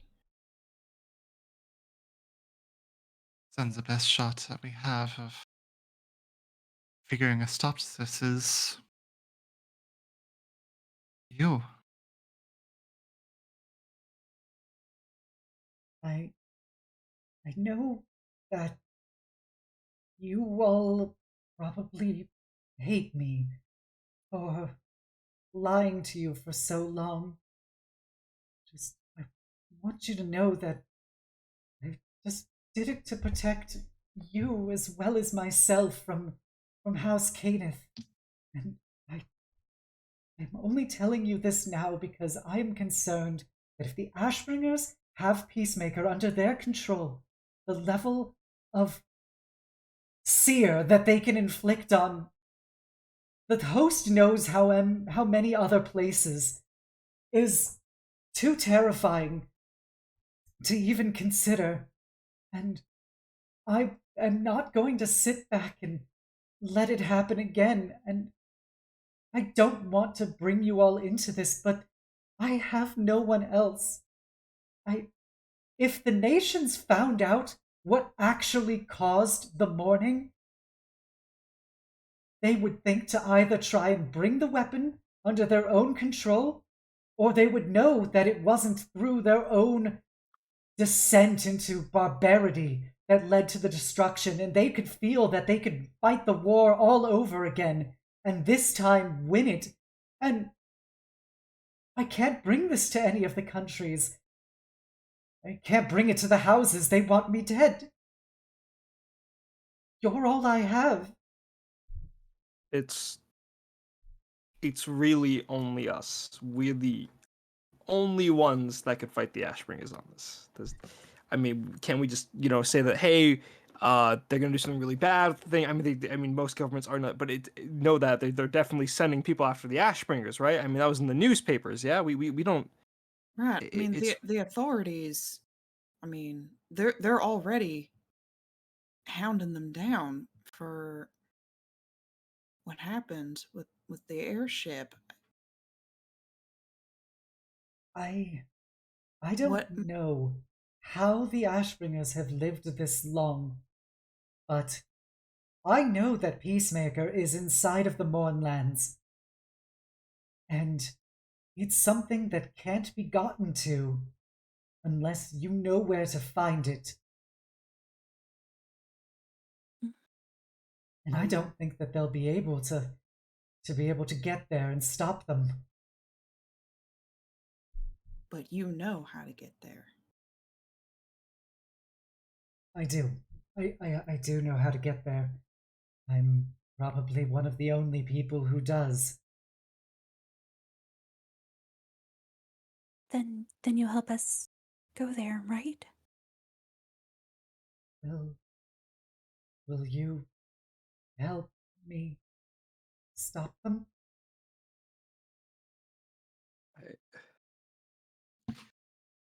Again, I'm not the only one freaking out about this. This is the Ashbringers. Again, any ideas that someone come up with? Maybe we could lie and tell one of the other groups. Maybe we could. There's got to be some other option than. Listen, I don't want to put Sylvana in any danger, but I mean, fuck. I mean, look at us. Do you really think we could do that? From our experience dealing with them on the ship, they definitely were far stronger than we could have ever hoped to be.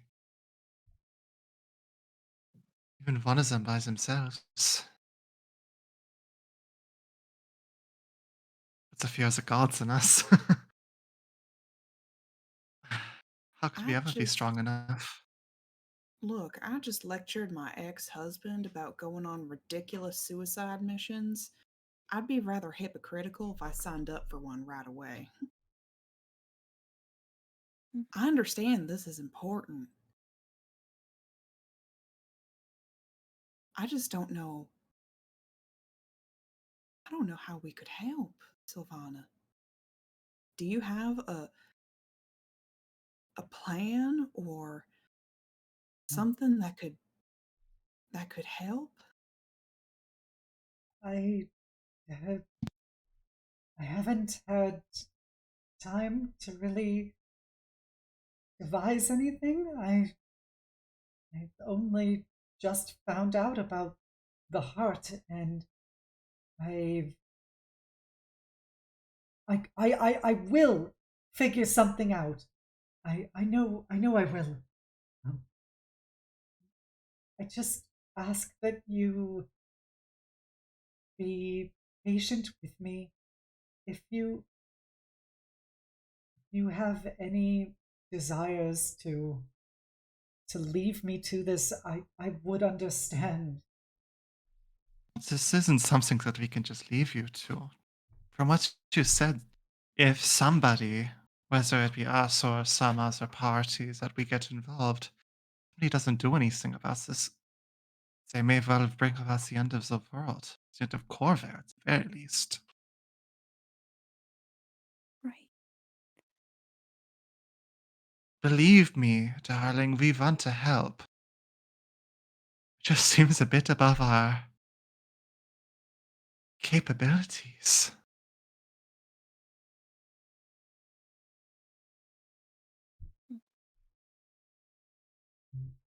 Is there anything that we can do that we could do? Not some superhero group that can somehow take on the villains of the world and save it from sure destruction. I wish I was that powerful. Maybe someday.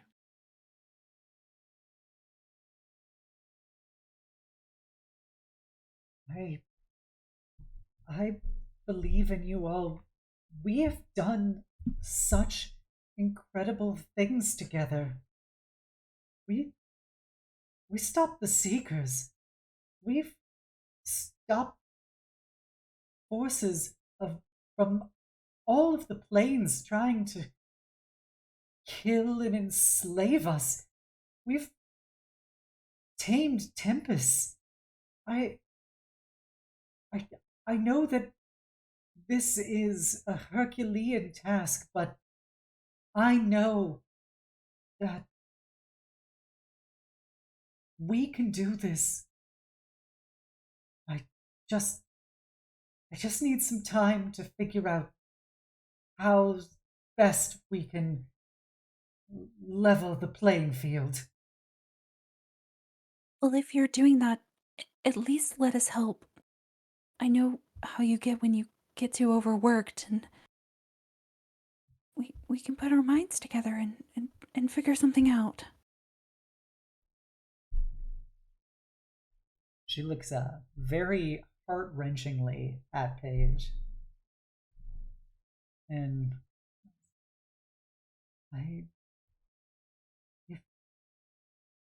if you all would be willing to assist me, I, of course, would accept it. I meant it. You all are my everything. And when all is said and done, I can't do this without you. I'm sure that you know this. But Malral may never be able to forgive you, no matter where the blame truly lies. It's not easy to just realign that anger. I know that I've wronged him in a way that I can never make up for. And there's nothing I can do about that. I just hope that his willingness to see it not inflicted on anybody else will at least get him to work with me until it's avoided. He doesn't have to forgive me, and I don't expect him to. It would just be very important if he was willing to at least stop this atrocity. I think there's at least a good number of us here that know about trying to put dark pasts behind us. And she'll look over to Asharin and just kind of give him a soft smile. Sharon they kind of nod, like they're just very blown away by hearing all this stuff going down, because apparently they didn't know about any of this stuff about Sylvana.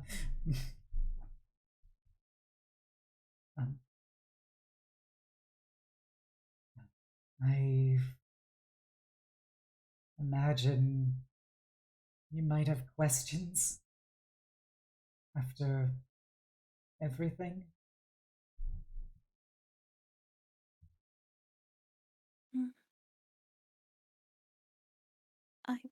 I have a question. A general one, and I'm not sure if this was already answered.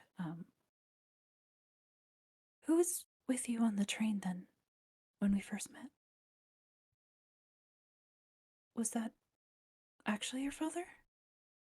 Yes, we had called him while we were escaping. I named him Leo Lale. It was close enough, but far enough away. And I had genuinely been trying to get him help for his morning sickness.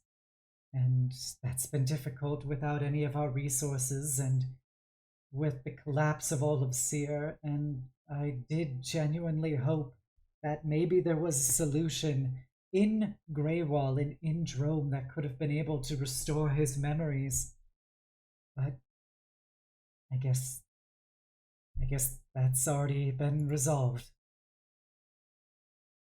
Then the Ashbringers, they know all about you. If Marshal Vrain was as highly placed in the Syrian military command as I think he was, he would have had some awareness of the project, if not specifics about what it consisted of. Perhaps he was able to go to the site itself during the morning or before. I don't know. But the only thing that I can understand that would explain his actions with my father is if he knew, and he's been planning this all along. The things that I don't get here, and maybe this doesn't have directly to do with yourself, Sylvana, but there have been multiple instances where these Ashbringers take mercy on us. You spoke about how during your folks' first ventures together that, albeit second-handedly, they destroyed the people threatening you, the seekers there. Then on this train, they did take Sylvana's father, but once that was done, they left you to your own devices. And then, yet again, just the other day, they told you, Paige, to get out. What is going on with that? There's been so many opportunities to end us. They could have ended Sylvana and not left us this lead. But they didn't. I have no idea why. I Speculation as to their merciful tendencies, I think, is kind of a moot point. It doesn't negate the danger they still are. Save us today to let us be left in the wake tomorrow. Who can say? Like I said, it's speculation, isn't it? Yes. Mhm. That's just those few pieces that don't quite add up.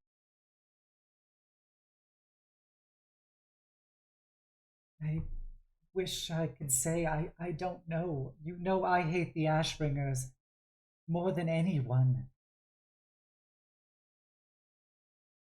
In terms of people I would like to be wiped off the map, now that the Seekers are gone, I must say that they are on the top of my list.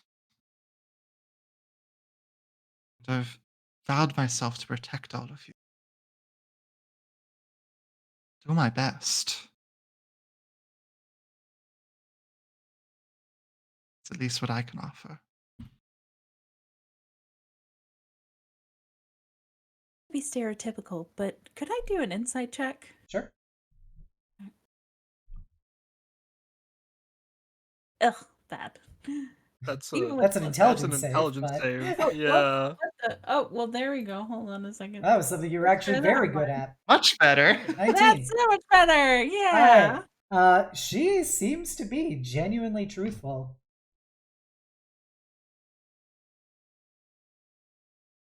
Definitely picking up that this has been very difficult for her, but she has tried to lay it out all on the table.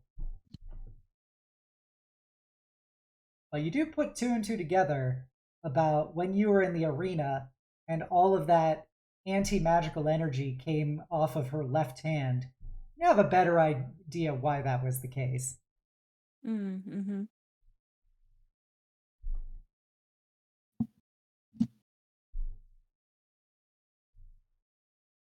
This whole crazy magic stuff, surprisingly, is something that I'm not exactly the most capable of.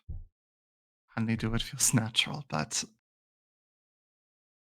I would be glad to offer any sort of help I could in any sort of way that I possibly can. I'm sorry. It's just, as I said, it just all seems so above us. Thank you, Illya. It just we might all need time to process this while you come up with your plan. Okay? I understand. I'm forever in your debt 1,000 times over for everything that has happened. This isn't a depth thing, Sylvana. I mean, aside from the fact that this quite literally is a world-threatening thing on a almost like near scale to like a book or something. But even if Malral isn't able to admit it right now, you're important to us. We heard you out on this, and we'll do our best to see it through. No debts required. All right. I understand that you need time, and I will do the best I can as you process it. And if you could please talk to Malral, I know that I'm the last person in the universe that he would ever want to talk to, but I'm so sorry for what was done to him and his family.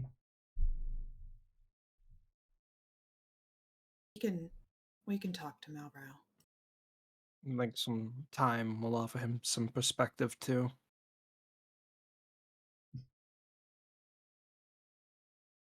If we were all eye for eye, no one would see after all, yeah?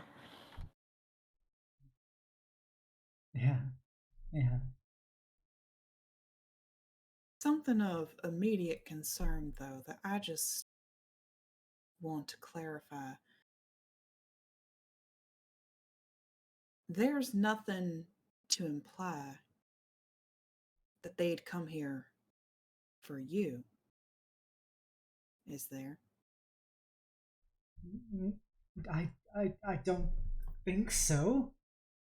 Not unless, something went wrong with the process and my father's soul proved insufficient. I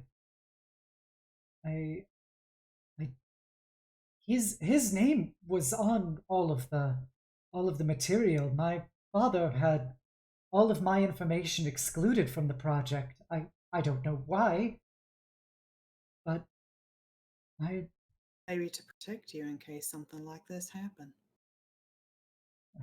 perhaps I don't know, but I don't believe they should come for me. I don't think they would have a reason to. That's good, because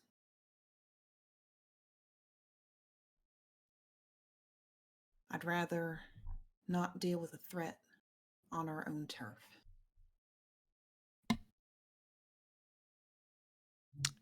It is pure speculation, but judging by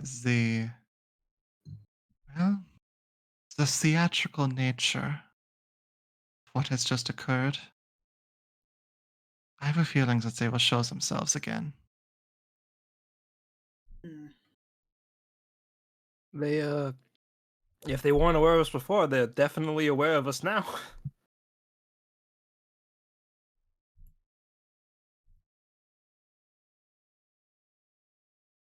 Well,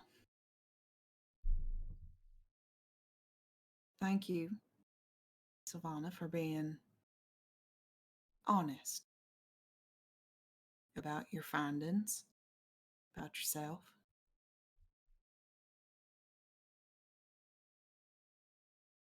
You somehow even got under my radar.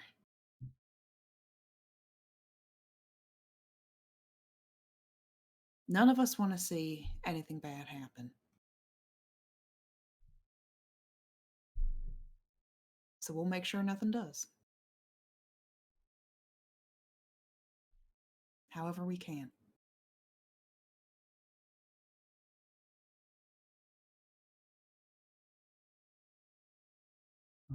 Right. If you have any questions, just let me know. I'm here. There's no more secrets between us.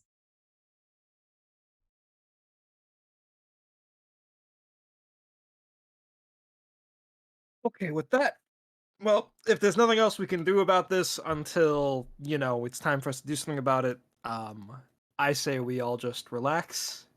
It's been a long time. I am going to my garden to garden and just move past the fact that what is going to happen is going to happen, okay? Sylvana, don't overwork yourself. Relax, breathe every now and again. Uh, there really is no way to make this any lighter, huh? I'm just gonna, she just chugs her chamomile tea, and I'm gonna go God and try to unwind. I suggest all of you should try to do the same, at least for today. Very good. All right. Do all of you go your separate ways?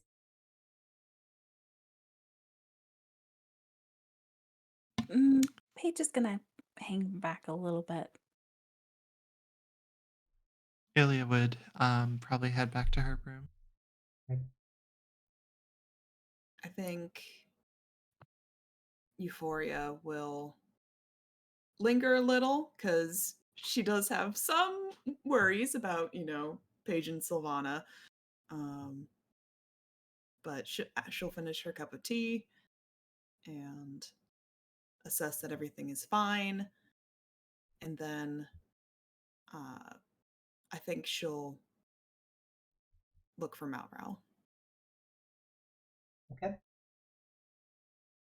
Silonia will look at Paige as the last one there.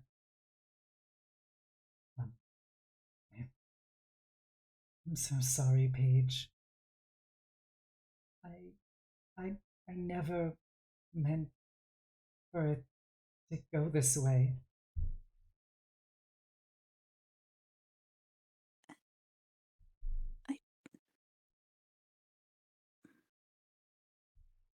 I just want to know why you decided to cover it up. Why did you decide to hide all that from us? To hide all of it from me?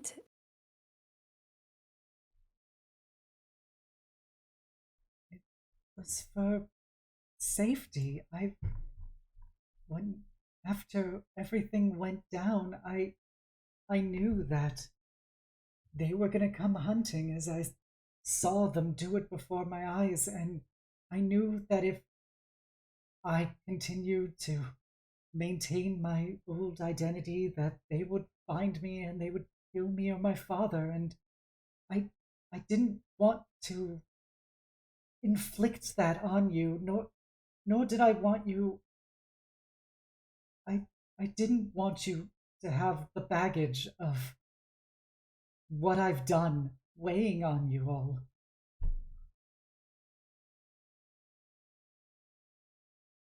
Guess there's no avoiding that now, though, right? I guess not.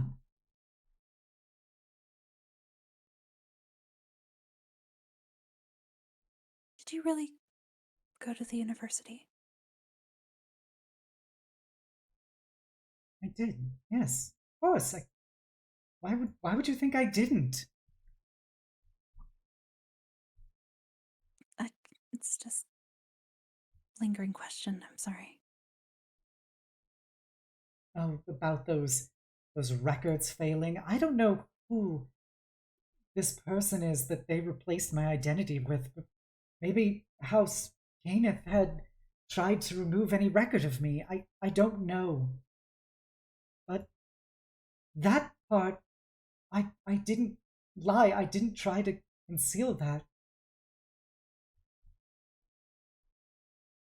Do you know anything about your mother? No, but she died during the war. That's all I know. I was raised pretty much exclusively by my father.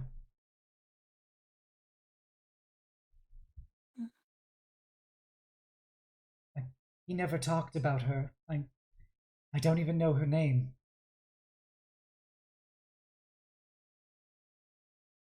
You don't know her name? He never told me, and it just never seemed like something to ask. I don't know why. As I say it out loud, it sounds kind of silly, but it just was never relevant. He was just everything. He was my father.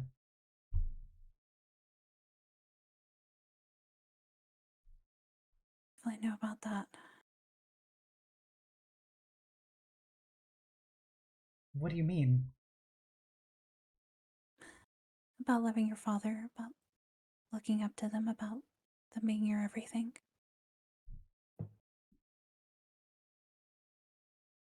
About watching them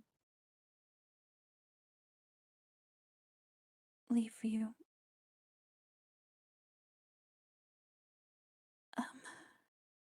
Um, anyway, I'm sorry. I didn't mean what I said though. If you do need help with anything, just let me know and promise no more secrets, right? Yes, Paige. No more secrets. Only honesty. I hope you don't think that I was ever lying to you about anything else. I did care about you, and I still do. I don't want you to think that that was some kind of facade.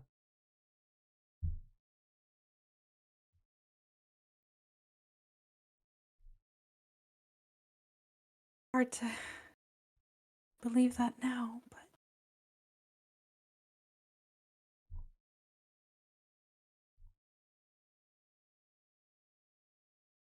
I suppose it is. But,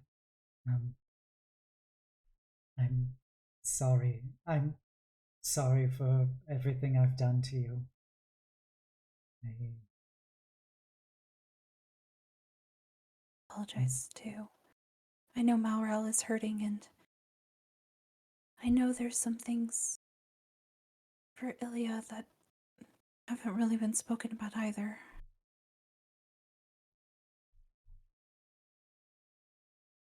But if we're going to do this, I'm going to at least be there to support you, to support everyone. So.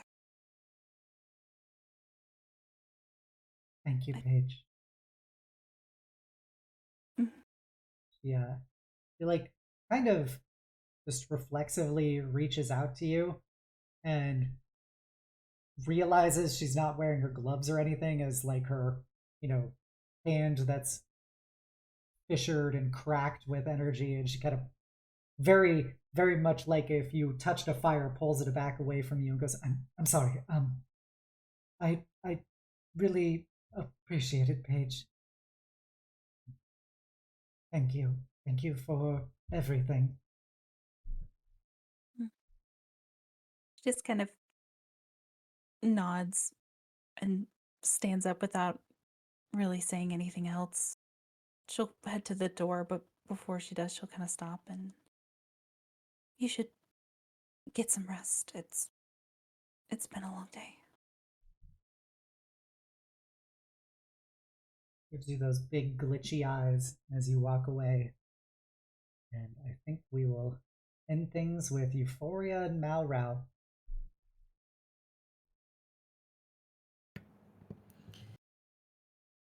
Yeah, so I'm not sure where Malral would have gone. I presume up to his room.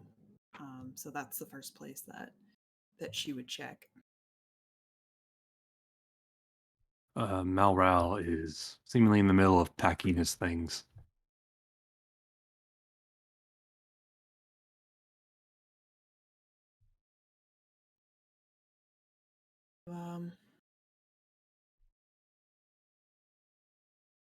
Going somewhere? I cannot be in the same building as them.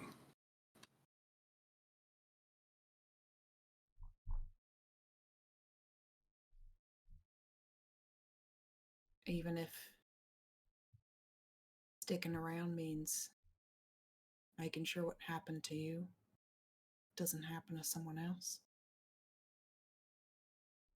Do not misunderstand.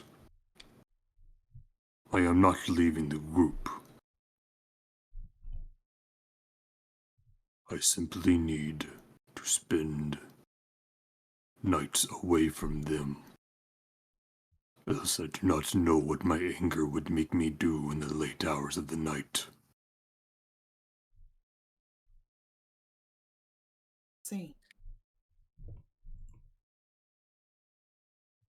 That's probably for the best then. I can't abide infighting. No matter how justified it may seem.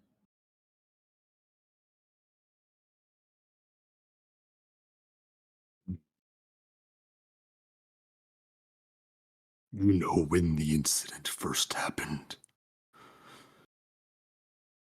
I vowed to myself that I would continue working, continue fighting until I found whoever caused this, and I would wring their neck until they felt as suffered as I felt. Until they felt the pain my family did.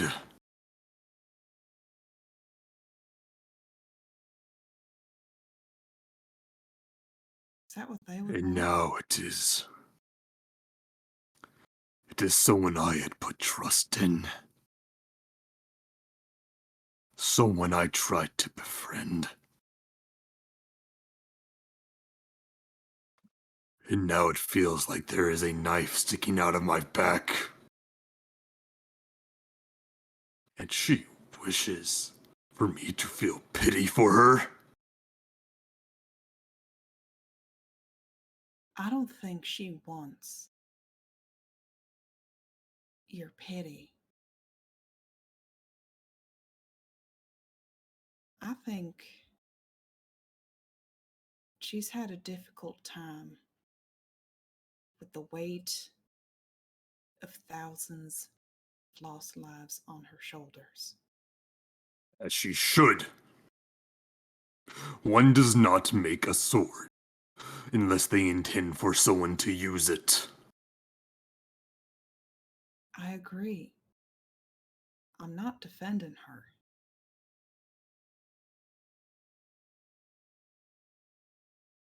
I will never be able to forgive them. No one here expects you to, Malral. I can't imagine the things you must be thinking, the things that you must be feeling right now. I lost my son, my wife, because someone thought big enough gun would bring peace.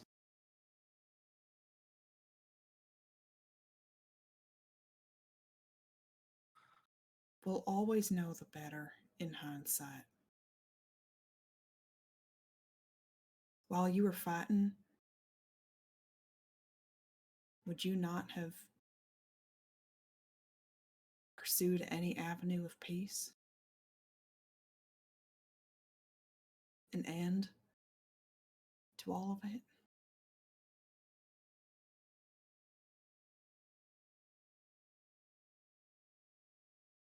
I was defending my home, the kingdom that took my people in when no others would. To them, the only way there would be peace is if all of the countries laid down arms. What could I do but defend and heal those who are hurt? But you cannot heal what is not there.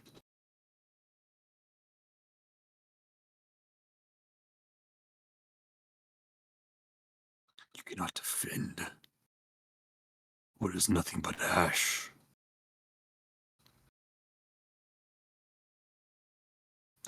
I had a purpose.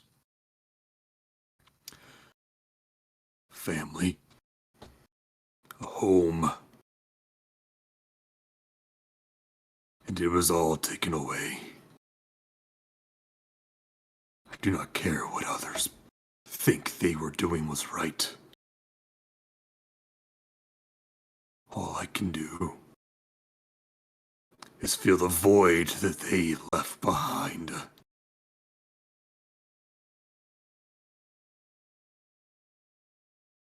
I'm not out to tell you how you should feel. But if your driving force is filling the void, then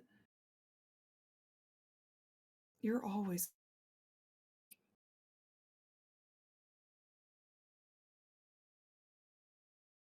My purpose was lost a long time ago. I had given up looking for the person who caused the calamity. I was starting to heal. Looking for new friends. A new family I could belong in. Now I find an old scar being ripped open once more. And I need to go. And I need time to think. Away from the knife that caused that wound. Okay.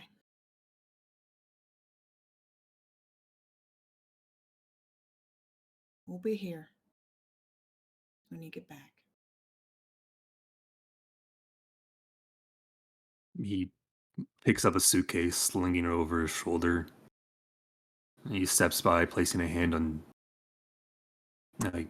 Euphoria's shoulder.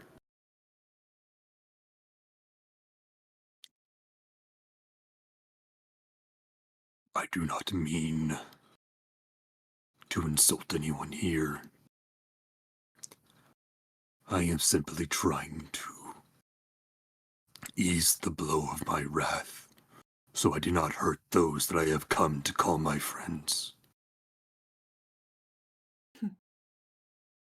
No mistake, you lay a finger on anyone under this roof, I'll put you down myself.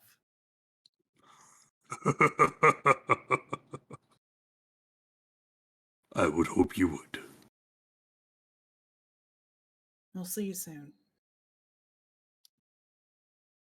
Don't be a stranger. Gives a nod. Tell the others I will be out and about. It will not be hard to find me if they wish to talk. I'll let them know.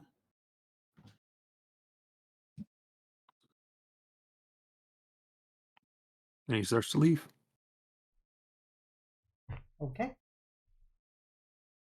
As Malral departs, we will end things there for the night. Stuff got heavy. Ash is heavy? What? No. Nonsense. I don't know that. I don't know her. I'm gardening. I hope everybody had fun tonight. I hope my players had fun tonight. Learning all that deep-seated hashtag lore, TM.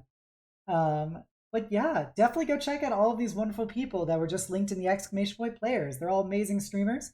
Maris's re-debut is this Wednesday at 7 p.m. Eastern. Go check him out. And Galaxy Dragon. what? Yeah, they're a Galaxy Dragon now, Oh, aren't yes. they? Yeah. Intergalactic Dragon birds. Planetary. Let's go. Galaxy Dragon. But yeah, and you can go check out all of the previous episodes of this if you hopped in late or you want to rewatch anything on the exclamation point D&D. It's also all of the videos are on my own YouTube as well. If you haven't done so already, please give me a follow here on Twitch, a sub over on YouTube, a follow on Twitter, and you can join my Discord, the Eternal Citadel, and be a part of my incredible community. We are going to be back here on Wednesday, where I'm going to be doing some more art practice before we go send our love over to Maris. So be sure to come on by. I'm going to probably, I don't know, do some Fate fan art after so long. I think it's time for more waifus in my life. If you're a follower, please copy down the call to hugs. If you're a sub, please copy down the knight's message. We're going to go raid Pangalang. She's a cute little pangolin. She's playing Black and White 2, which is a game I haven't seen in a very long time. Where you get to play God to a bunch of furries. You know, so isn't that really hashtag goals? But I look forward to seeing you next time. And there is always more drama and trauma here on this channel in Ash is the Last War. I I hope you all have a wonderful night and the sweetest of dreams. And for Zara, it's Maris. Maris is redebuting. Bye! Bye. Bye bye.